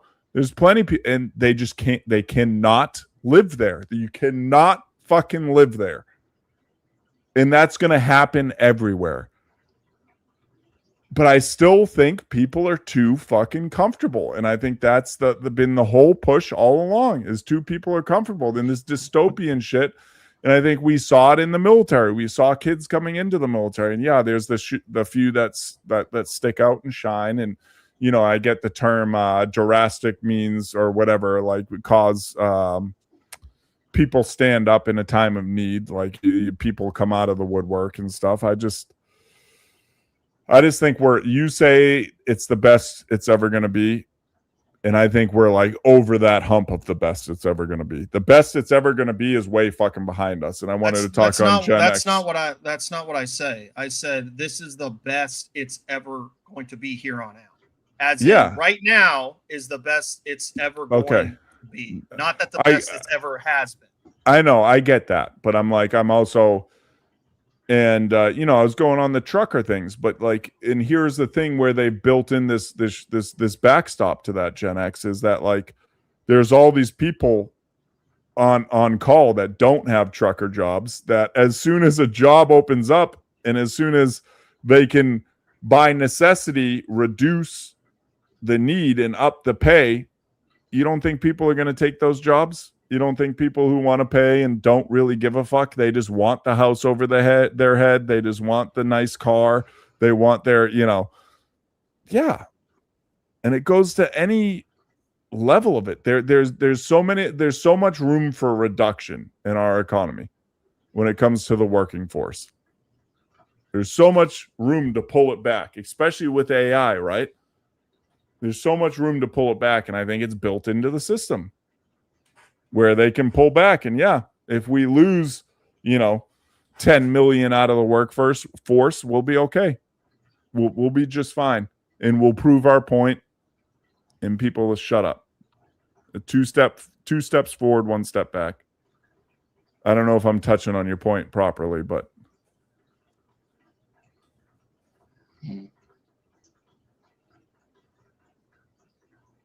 what do you know what I mean? That's where I think where there's all these like backstops to your version or anyone's version of a revolution. It makes it so hard because so much of it is programmed into what we're dealing with. So much is like, okay, if all these people lose their jobs, listen, all these, and me and you have talked about it, Jay, Walmart, no more cashiers, no more anything.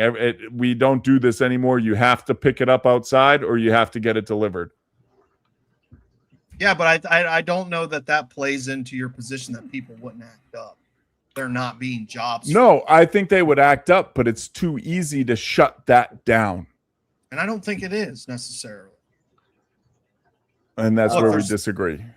There's 350 million Americans. Even if there was 1%, let's say, did something, 3 million people. They can't kill 3 million. Well, and they can't incarcerate. And that's where I say coming into not going to work, not paying your taxes but it would take unison to do that. And I think maybe sure. And that's what I'm saying is I think we're getting to a point where you're going to see the unison. Okay. And that's where I could see it. And that's what I'm hoping for, is where we see in even in politics, we see this bullshit. And we talked about it, Wednesday or Friday, the new party, where it comes into this bipartisan bullshit. It comes into all this shit, and people are starting to go, wait a minute, I'm stepping over here and going with this group that is saying all this is bullshit. But it also goes into social conditioning. Go ahead. That is a good point, Gen X. Like, it was kind of going on to what Mr. P was saying too. Is that the trucking industry is a good example of what you were saying of the other routes. If the whole, and this scenario where the entire trucking industry fucking stops for a week, yeah, the government's going to have to listen to whatever it is. Now even blow it up a little, but narrow it down, right? Like blow it up, but narrow it down. People who are somewhat like-minded, but in the same bubble. The port industry, the trucking industry, the railroad industry. If you can even I just don't think it's realistic. I know, but that plays into what I'm saying too. At the same time, it's not realistic because people aren't going to fucking do it. There's always a guy who has this guy. I mean, not really. Like if something was going on, I wouldn't take a CDL job if there was a situation like this. But there's plenty of people that would step up, and and we've always done that. Regulations and skill levels will lower to allow people to fill the gaps, right? Like we don't need like Gen X skilled truck drivers anymore. We don't need someone who can back up into a loading dock. Okay, we have underpaid dudes who can play, or what are they, lorries, the front end loaders where you can just back it up and it's easy. There's ways, they've built in ways around all this shit. Yes. Here's my answer to the first question. And the small points that y'all were making kind of play as subtopics in them. Short answers, yes, I do think eventually we would hit that point. And I do agree that that point is closer now than it ever has been. But I don't think that it's a single or even double catalyst to it. I think what you need is to take everything that you guys are talking about and take it out of the equation. And there's 3 things that I think would need to happen. One is a severe economic issue, whether that be the housing, whether that be the economics in general, just kind of shuts down for whatever reason, stocks, whatever the case may be. In comparison to that, at the same time, you would need an autocracy. And I say that in a sense of take Trump and times it times 40. And I just say Trump just because he's the most modern and he's kind of the one that's just kind of, we're seeing, he just does shit, right? Or just take any dictator. You just take anybody that's just like, hey, this is going to happen, and then whatever, right?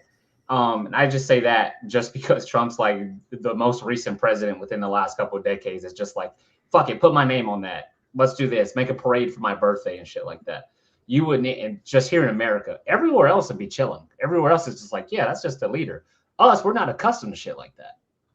Mm-hmm. We're not accustomed to shit like that at all. We're accustomed to, we have presidents that do what the fuck they want, but they usually do it in a presidential way. We don't really have a president that's like, yeah, I'm just going to tear down a piece of the White House and rebuild that shit as a ballroom. And everyone's like, how the fuck? Why? So I think you add economic instability, you add an autocracy, and I don't mean Trump. I mean just somebody in office that 100% is closer to dictatorship than democratic status.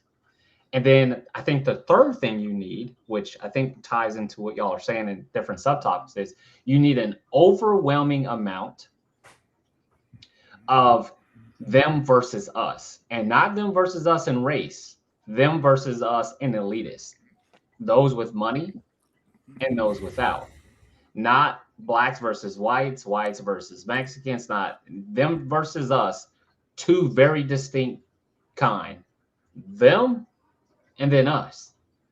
Because if it's just them and us, there is no people taking those jobs. There is no, the economy is trash. There is no, it doesn't matter if I take the trucking job off the hand. I still can't afford a $7.5 billion apartment. Yeah. It doesn't matter if I take that shit. It doesn't matter if I have 8 jobs. I can't pay for this $500,000 one bedroom, all bathroom house.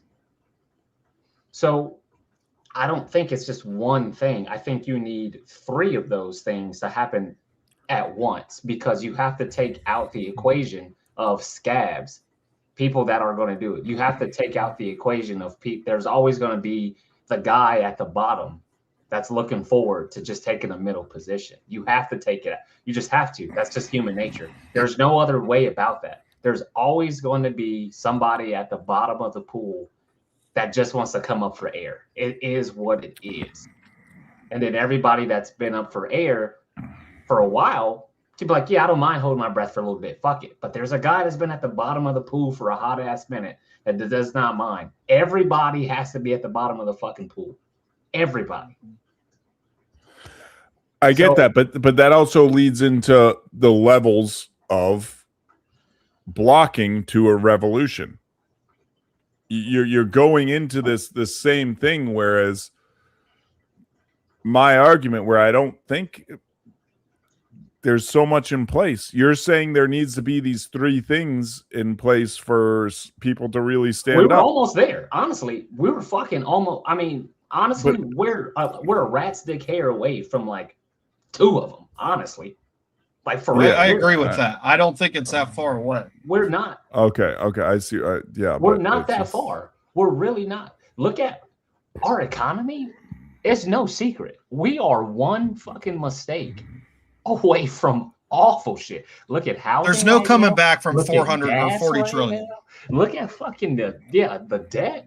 Look at housing is going nothing but up. Look at gas going nothing up. Look at growth. It doesn't match. Shit is not going down. The economy is stocks right now, awful. The national stock market, awful. So even look at our foreign politics. Look at what we're doing with our allies. That shit. Stocks aren't as bad as they have been. Just that's very true, and that's only been recent that they've. Yeah. I want to add that. But again, when we're talking about stocks, that's one of those things that to the average person, they can. What the fuck does that matter? Well, and it goes into gas too. Like we implemented drill, baby, drill. Like we implemented this stuff. Why are we following global gas prices? When the whole thing of drill, baby, drill was for us not to follow global, but the higher ends of capitalism, the evil ends of capitalism leeches in. And it's, well, no, you're going to pay more on the global. But yeah, go ahead. Let me pose another question. Do you think maybe you guys don't agree with this. I think that the system, our current system, government system, needs radically reform. Do you think there is any way to do that through the current system? Say that again. No. Our government what? So, sorry, let me get closer to the mic. I think that our current system needs radically reform. Do you think there is a way to do that? Do you think it's necessary? Two, do you think there's a way to do that through the current system? The current system? No.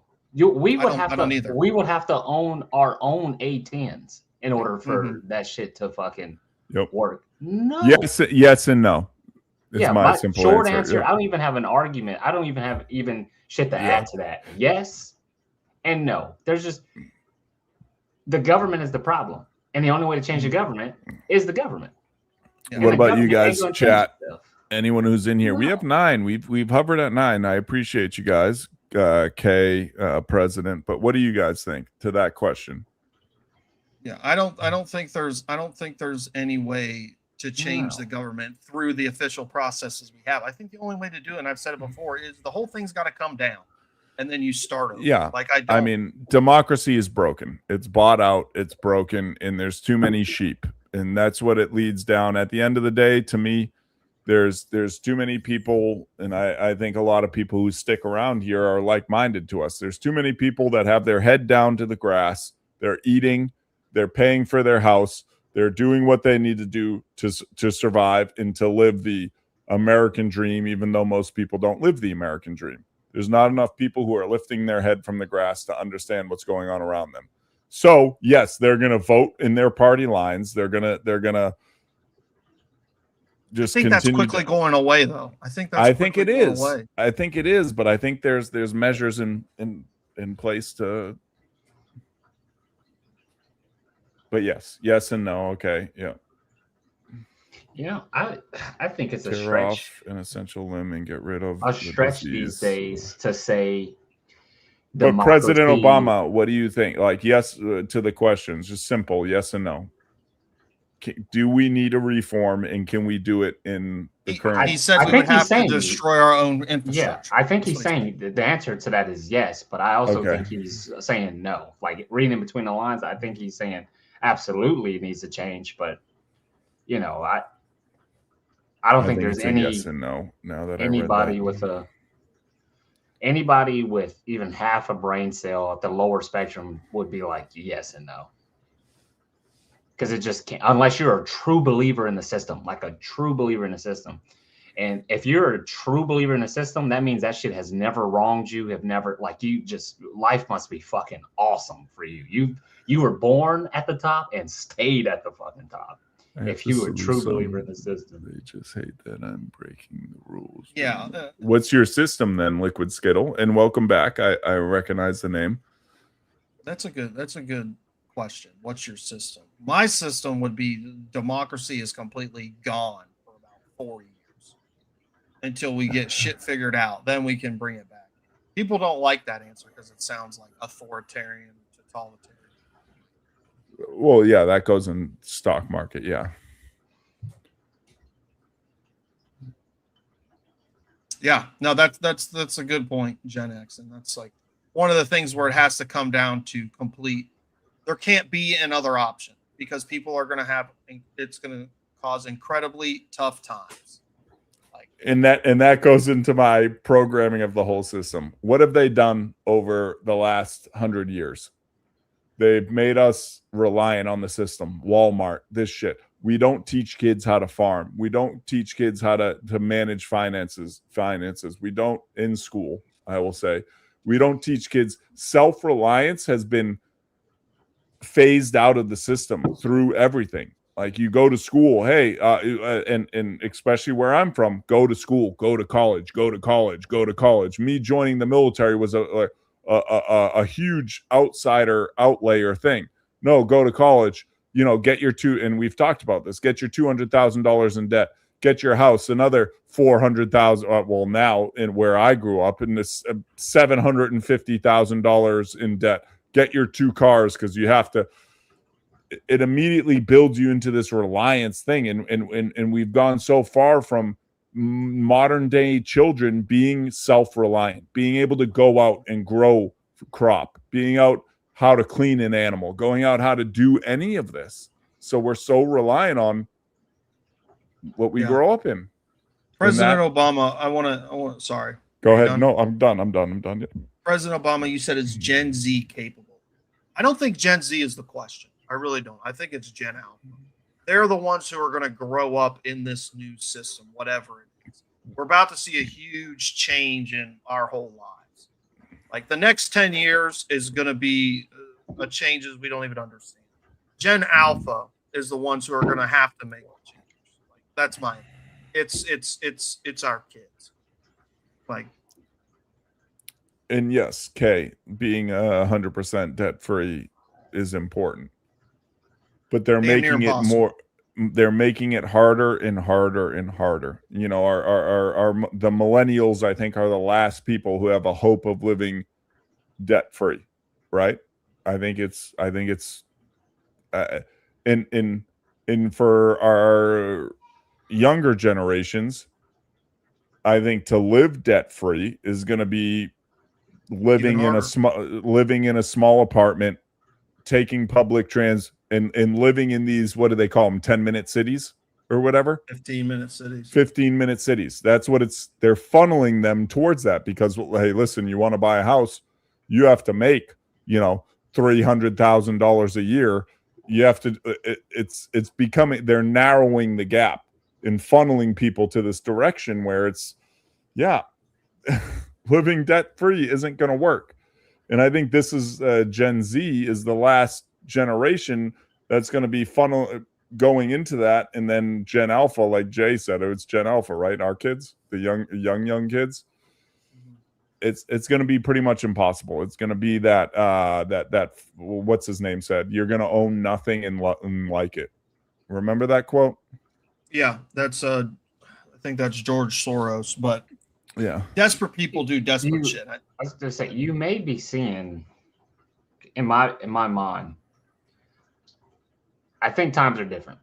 I think the time for living desperately is a generation that's coming in right now, the 18, 19, 20. This is the time to be desperate. This is the time that you can live desperately. This is the time that you can do the shit you're talking about. You have a lot, you don't really own it, you live fucking dead. Think about people that are 20 years old right now trying to buy a house or that's not gonna happen. Motherfuckers our age are fucking struggling to get houses, or struggling to get cars, or struggling to feed their families. It's motherfuckers out there buying $16 milk places. That's craziness.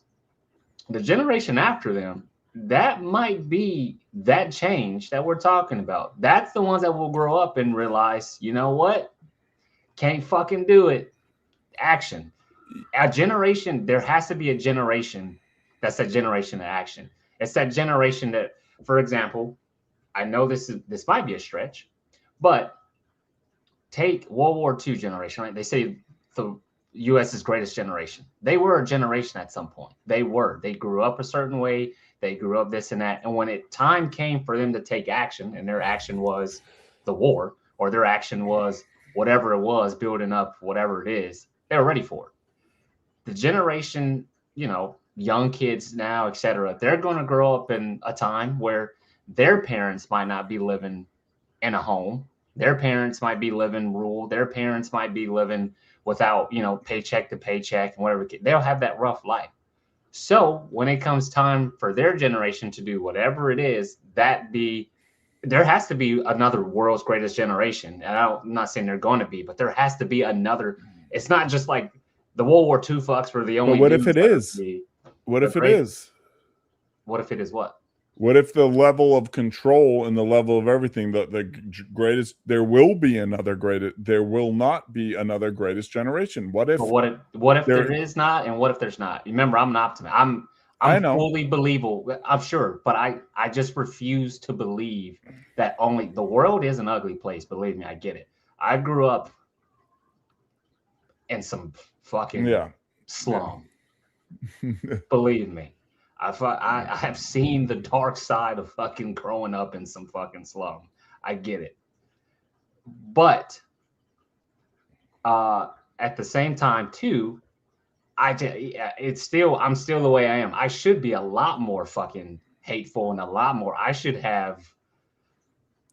Honestly, I shouldn't even be it's here. all a show, guys. Don't believe them. You I shouldn't even be alive, honestly. But I still didn't let it shape that mindset. I do believe that and maybe it's because of the way I grew up. Maybe it's because all I had was the optimism. Maybe it was because I was like, you know what? It's got to get fucking better. It's got to. You can't, like, today is shitty. Tomorrow's a new day. It probably is going to be shitty, but it's a new day. And for me, I refuse to believe that. Just like I refuse, for me, thinking that as life goes on and the nation goes on, I cannot say that there won't be another great generation or good things will come. Just like I can't say that the universe is so vast that humans are the only humans in the universe, or the only life forms in the universe. Like, to me, just doesn't fathom. Like, it's too. I get that, but my other argument is, and even given in where you lived up, grew up, and everything going into it too, is what Gen X says. Back then, you could make $5 an hour and raise a family, even in horrible places. Sure, you could make next to nothing and survive. You can't do that anymore. And that's where and I get into where you grew up in having minimal, you know what I mean, and that gives you your optimism, and especially I commend you for that. You and your parents and your everyone got out of it, you know what I mean, did very well and are doing well for yourself. But like that's not a thing anymore. That's not like there's and it's only going to get more spread apart. Like there is no coming out of it unless you're and that's going to go away. Doctors, yeah, probably going away. Surgeons probably going away. All these I think we're talking about two different things. I'm agreeing. I'm not saying okay. I'm not the argument. You're just talking about your optimism. My argument isn't that they're going to get out of it. My argument is that eventually that generation will have lived in it, that when their time comes to take that action, they will be more poised to do it than a generation before them, is what I'm saying. The kids today are not poised for it, because right now the kids today grew up in homes with food, with this, with life. And the 20-year-olds now kind of grew up, let's say on average, we're talking about generation, grew up with all the shit we're talking about. But we're talking about the young kids now, who knows what the fuck they're going to grow up into. And let's say after them, we have no idea what the young kids, let's say our kids' generation, or maybe the ones that are a little bit before them, are getting ready to live in. Who knows what 5 years brings, 10, whatever. But I will tell you that there's more kids today that won't be living in fucking houses. There's more kids today that won't be fucking eating every day. There's more kids today that won't have a plush life. And that's structuring them throughout their entire life. So what I'm saying is, when they hit that point as a generation, that's where I'll disagree with you. Because given what you went through, and given through these generations before what they had, right? And this is why I brought up this. I posted the post that President Obama said, was that there was family structure. There were things back then. There were still this, and that is being phased out. That's being rid of. Kids nowadays are more likely, and you're seeing it, are more likely to. And you try to. I mean, not my kids, thankfully. If they did, I'd probably punch them in the head. But like, you see, teachers have no power. Parents the power is being taken away from the parents. So there's this thing of growing up with nothing, and I get that would bring you into thing, but like, and someone else had mentioned homesteading, going away with, growing crop, collecting rainwater. All this bullshit is going. They're taking everything, and there's this lead up to this, and this lead up that follows the separation of the family unit, especially in America. I think around Europe, in the world, is separating everything. So I don't think there is, I know, but I don't think there is, like, even if the generation grows up with nothing and experiences the struggle, right? I don't think there will be the ability to stand up. There won't be. It'll be so much control through AI and everything that it is a complete welfare state.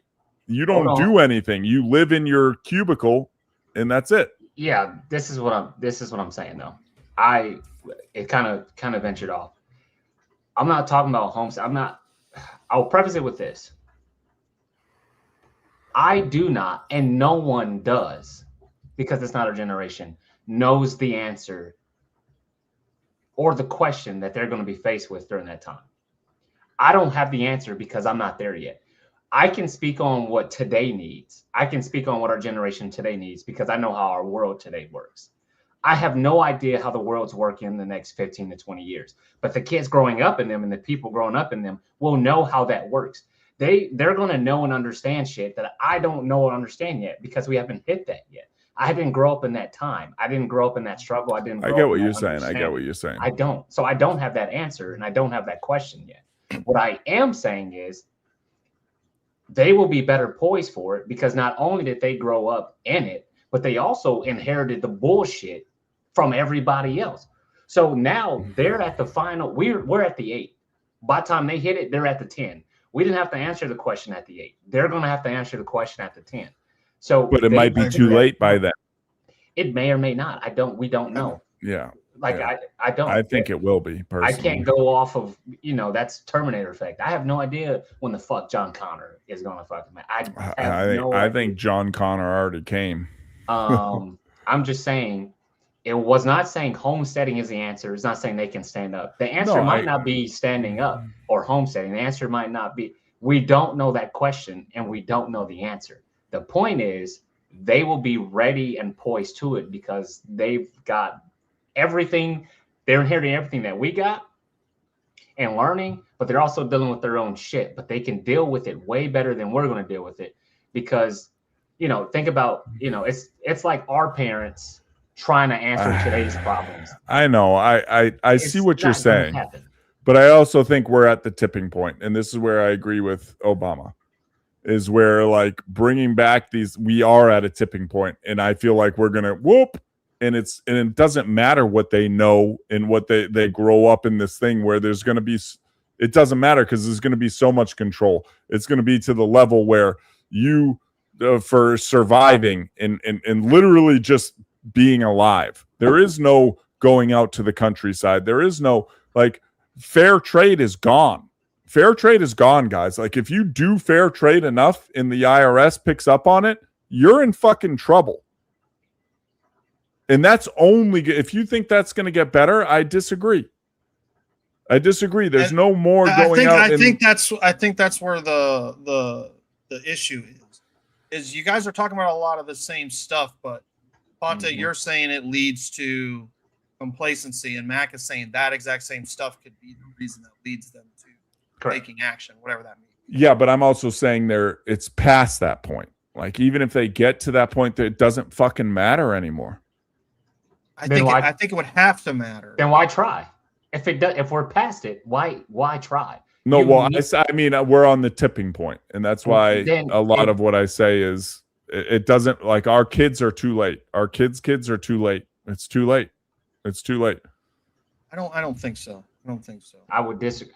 And that's just me. I will never say it's too late. And it definitely is coming from a dude. Like, if there's a % chance, there's still a motherfucking chance. Like, I am just that dude. If there's a % chance, there's a fucking chance. It doesn't matter if it's 1%, 2%, 1%, half of a %. It's still a chance. There's success in it. So to say that it doesn't matter, there, as long as there's kids and there's people to teach these fucking kids and there's people breathing and living the situation, there's a fucking chance.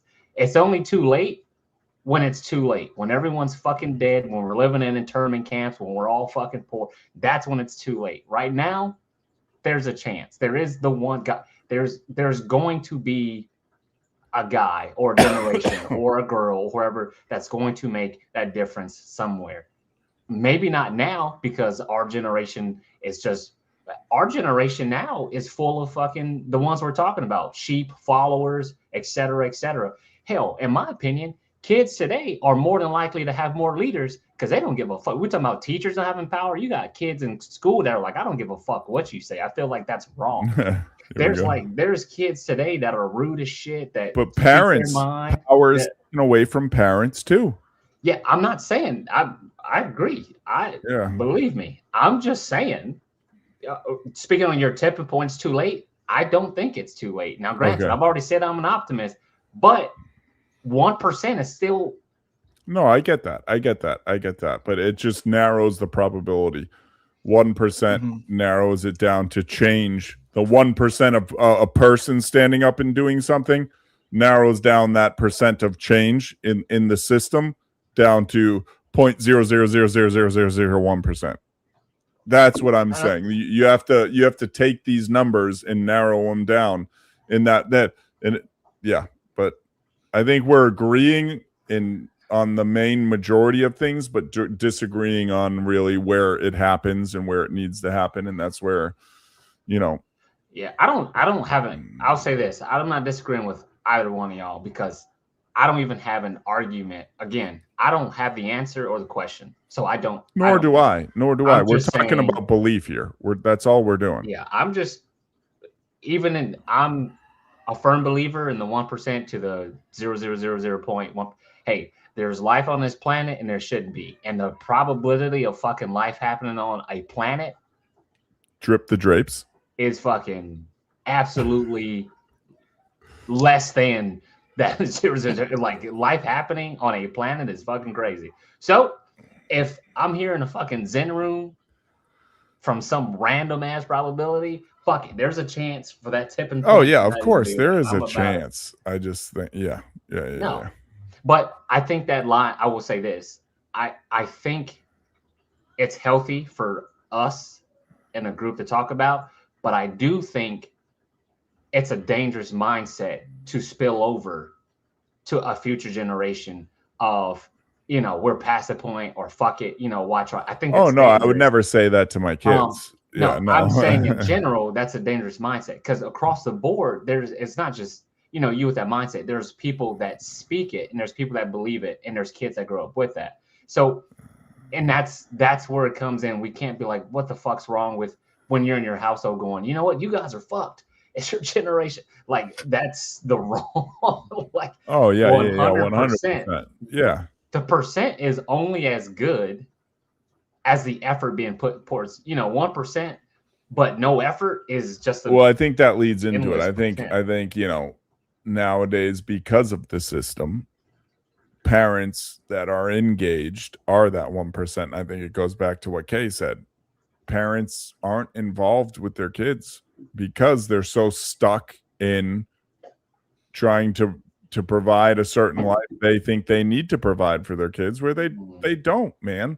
All your kids want is you to be there. They don't need, Mercedes Benz. They don't need this thing that we see in social media. Yeah, they see this shit that so many of us are tied into, that we need the white picket fence. We need this and we need that. Like, no, all they care about is you being there as a parent. But so many parents lose that because they're in the rat race and they're head down, and they spend a few hours with their children every day. Few hours. And that's how it was in the military when me and her were both in the military. Was get off 3-4 hours maybe, bed, wake up, straight to daycare. Like, and it just goes into my design of it all too. It just it all seems to be a design. Go ahead, Jay. I think what you said is true. Like, the involvement with parents has went down, but I also think our generation is telling their kids a lot more that, yeah, this system is fucked. I think so Like, too. Yeah. the system is fucked. It doesn't work for us. And I think that leads exactly to kind of what I'm saying with this Gen Alpha could be the ones who see this and they're like, hey, I have no chance of having even what my fucking parents have. Who is this for? This isn't for us. And that's where you get into a real scary situation, because when the youth revolts, it gets fucking bad. Yeah, you are. The youth, it You're gets really fucking bad. But now Because they're bring gonna in kill AI. everyone. We'll also bring in AI. They're not going to kill everyone. The thing is, the scary part of youth I mean, you revolting could look at the youth revolt in China. They were killing a lot of fucking people. Yeah, I know, but Professors, even everything. still, when you don't need the professors, you don't need the workers, when you have AI to do most of the jobs. Like, this is where I think this is why this is this tipping point. Right? Because so what if they kill people? So what if we lose half of our population? Guess what? We can already replace, and I kind of believe that. We can already replace half of our population's jobs with AI where it is today. Yeah, but That's there's a where it human is today. somewhere. There's a human somewhere. And by making Okay. it less and by making it less and less Half? people, let me finish. By making it less and less people that whatever are in control, are in power in this dystopian future, it's just less and less people that have to go away.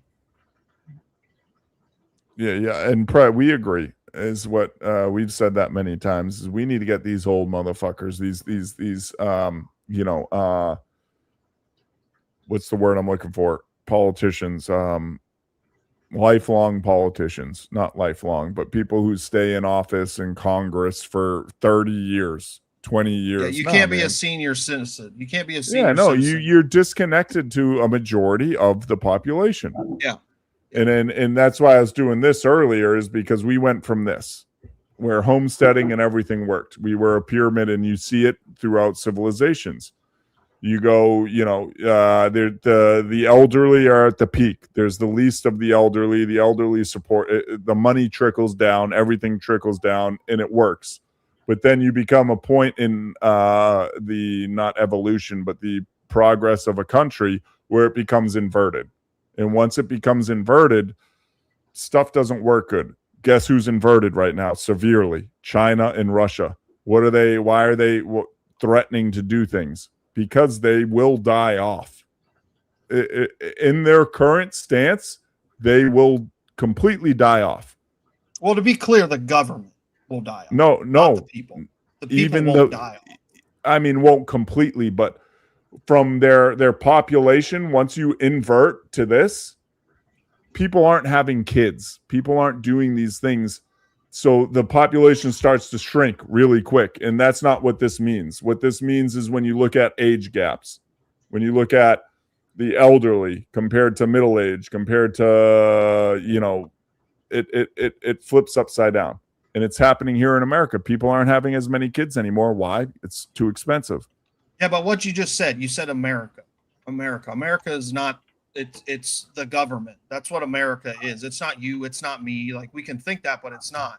So when you talk about but if America drops, if America drops, but also, that follows it. But if America goes down to 100 million people, yes, the government does collapse with it, just because of taxes, because of everything. Something new comes out. It's just another. It follows it, and it's the same that's going over there. When you have less people, your government has less money. It's just a product of. I'm literally just talking not about the government. I'm talking about populace. That is the government. Is what I'm saying. I mean, what you're talking about collapsing is the government collapsing, not. Well, yes, because as a reflection of population. Like, yes, the pretty much a civilization will pretty much collapse when it becomes inverted to an extent. Your numbers will severely reduce over time, and which causes in turn, as you're collapsing, again, that's not what the pyramid means, but as the government's collapsing, funding is collapsing, jobs are collapsing, everything is collapsing. and it just continues that downward spiral. Is that bad? I think a lot of these governments and civilizations collapsing and us restarting isn't bad. That's kind of what I was leading to. That's my question, because. But are you a population person? So do we need to take out half of the population? Do we need to take out? No, I'm a firm. But what I'm saying is, I'm a nature's course person. Yeah. Also, you weren't. Go ahead. I'm just you got to look into what I'm talking about. I'm not talking about. Okay, I'm not talking about it properly, and I don't think Putin is the problem either. Sorry, but it's just what happens when in a developing country, in pretty much a developed country, the population gets inversed and it collapses, and the population collapses, everything comes down. And might not be a bad thing. No, it won't. But that also means taking out a large number of people. Yeah, but you're not talking about genocide. You're just talking about people stop having kids. That's I'm talking about just the die off of people, not a genocide or anything. I'm talking about a massive loss in population. Yeah. No, I don't think it's bad. No. That's just a product of society. People have less kids. They don't need 7 kids to be working on the farm. Correct. We are so modern day times.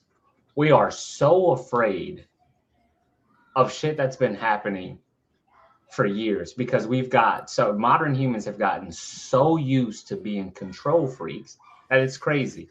We're worried about, let's talk about things like the climate. We're talking about, we freak out when there's a global cooling or global warming. We freak out when the oceans change. We freak out when the population goes down. We freak out when the air quality changes. We freaked out when the percentage of oxygen drops. We freak out. These things have been happening forever. Forever. But we got so used to controlling shit that it's now this big, the concept of it is awful. So the minute you're well, if a population kind of drops, that's bad, but whatever. It's not a bad thing, but in your American way of living, it's a bad thing. Yeah, that's not American way. That's human. I guarantee you go to any country today, I know, but say there's a population. Not to a third world country that's living in mud huts. They don't know what they're still in this. They don't know. I don't think that's. But in fact, you might. That might be that might answer the question from earlier's thing. What would it take for the government to a die-off? It would take a die-off. That would be it. Or people to stop paying taxes. It's the same fucking thing. You have more chances of a die-off than everybody fucking not paying taxes. But I wanted to touch on 2 things. We got to end it because I'm getting tired. But there's always someone else who will manipulate the system, and it'll be the same system again. President Obama said it. There's always those who are willing to take advantage, and they will be the ones at the top again. I just don't think good people don't have it in them. Good business people, they're not good people. In the most part of things, they're not. They don't get to the top without screwing people over, without taking advantage. You're not necessarily getting to the top without taking advantage, and that's what business is. Getting the best deal, getting the best. I would like to add something of the same notion, but a different notion. You said good people don't have it in them. I would like to add good people tend to not flock together. One good person in a business is going to have to get his hands dirty, but a business full of good people, that's the problem. Is that there's that more good than bad. There's always that guy that's looking to fuck you over, this and that. Take this group here. If we had a business or whatever, we wouldn't fuck each other over. And I guarantee you, if it was a business for other people, we would be no, we got to do right by people. That's because there were 3 good people. But, take this 3 group of people. Worms in, yep. One person is a good person. The other 2 are pieces of shit. The one good person has to play ball with the other 2 shitheads because he's also in that business, how it runs. So I don't know about good people don't have it in them. There's just not enough good people in one plate. That's the problem. Well, that also goes into when we go into Freemasonry and all this shit. It was originally meant to do good. people understand the power of good, and bad people understand the power of good, and they infiltrate what this good system is to manipulate it for bad or for their own growth, right? I'm agreeing with what you said is basically what I'm saying. And there was another thing. Well, I mean, I think, sorry, complete change of subject, but not, yeah. Liquid Skittles. I think investing is just, yes, it can make you money and it can make poor people rich, but I think it also is just lining the pocket of the rich. Like, if you're making money, the rich is making money, They're and making you're bank on your bank. yeah. You don't make $1 with them out making 3. Yeah, 100%. Like you're fueling their companies and investing. Yes, you can make money. I've done it. You can make good money on it. But if you don't think there's someone way above you making way more money than you, your investing is, I think, is part of the power structure. It's part of almost a scheme in a way. Like you're just propelling someone else. But we got a YouTube. Yeah, YouTube lives. Welcome, Carson. What is this? True. And I think low key it becomes ego of how good we can be. Yeah. Worry about helping others be good too. Well, yeah, it's about propelling other people, but like I said, there's only a matter of time if we were to, the 3 of us were to build a really big company. Someone else who's bad, that's good at being bad, that's good at manipulation, that's good at hiding who their true nature is, infiltrates and starts it. And there's only a matter of time before we age out, right? Before we have to we die, we have to pass the company on. And it just gets I know you want to get off, but I don't understand the argument with that. Is the argument that it's not worth creating a new system because eventually it's going to become bad anyways? Yeah, I think it will. Yes. I think that's a terrible argument. You don't think it'll be infiltrated, but I think it no, even if it will, I think it's a terrible argument to say, oh, we shouldn't. No, I'm not saying we shouldn't. I'm not saying we shouldn't. Oh, no. That's not what I'm saying. I just think that goes into like term limits. It goes into what we are dealing with now, where it goes into keeping fresh, good people who are and when we get into politicians and we get into being a servant of the people, that's how it needs to stay. And we've gone way past that. These politicians aren't servants to us. And that's how it should be. I get that. What I was saying was I don't think that the fact that somebody might likely, I agree with you. I think bad people are for certain going to eventually find their way into positions of power. It always happens. But I don't think that has anything to do with creating a new system.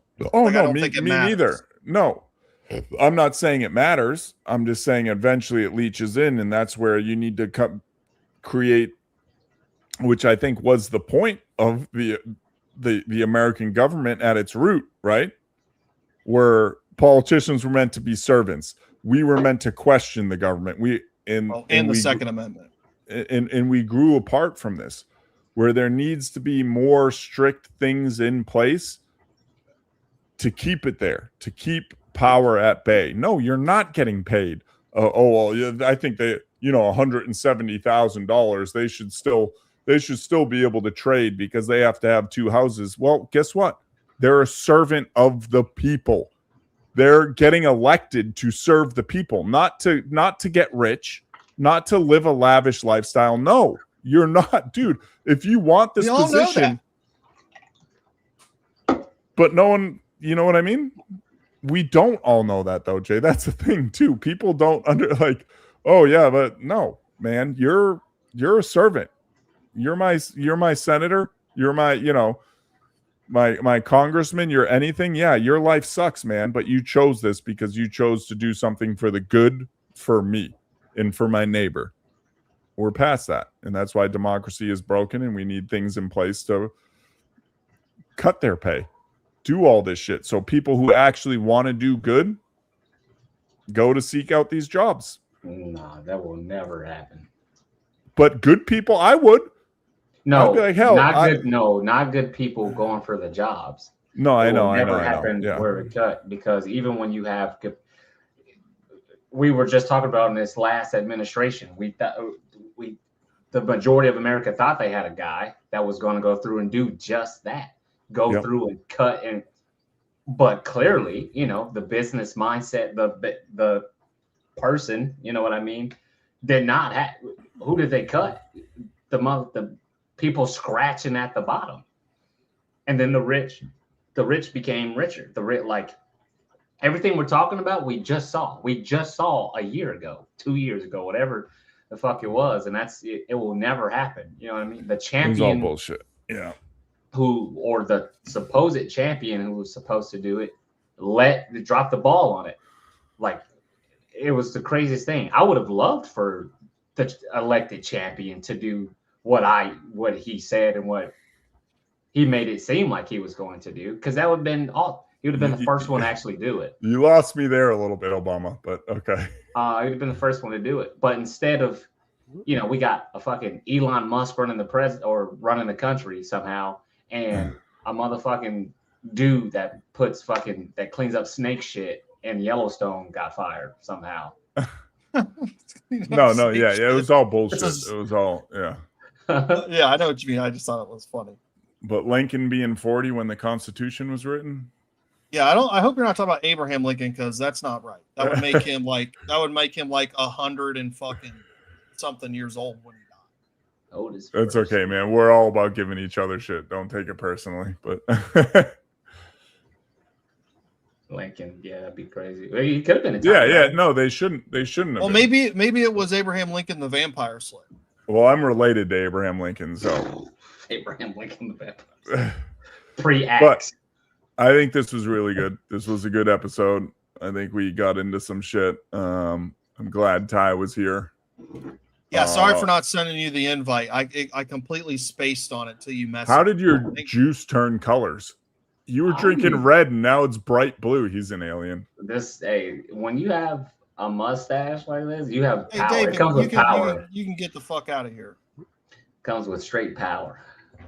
What? I don't even know what that is, but I feel like your mustache is migrating across. I feel like in 2 more weeks, Ty's gonna come back and his mustache is gonna be under his ears. I'm gonna get those 1840, that fucking straight mutton chop to stash as well. Yeah. Yep. All I mean is for modern technology. But yeah, we'll continue this, and we always go everywhere, guys. We have our things we touch on, and then we just kind of talk at the end and say wild shit. And but this is 4 hours. This is another really long conversation, but it was good. Obama, Lunatic, who else? Liquid Skittle, Kay, appreciate you. Everyone who was here, thank you guys. Yep. See you later. Yep. Take care. Monday, we got the book club. Book club next Monday. You said this Monday. This Monday. Chapter 6, guys. Let me post it here again. I think I already have it saved. Nope, that's StreamYard. Let me post it again. You can go into our Discord and go to the book club section. And we're going to read the first 6 chapters of Blood Meridian. It's good. It's good, guys. It's a good fucking book.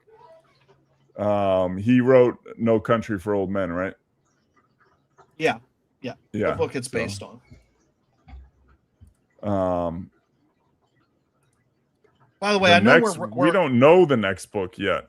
We're talking about Blood Meridian. Chill. You don't get that much of a head start. But let's end it because I was about to go on a tangent. Yeah. Thanks, guys. Appreciate you. See you guys.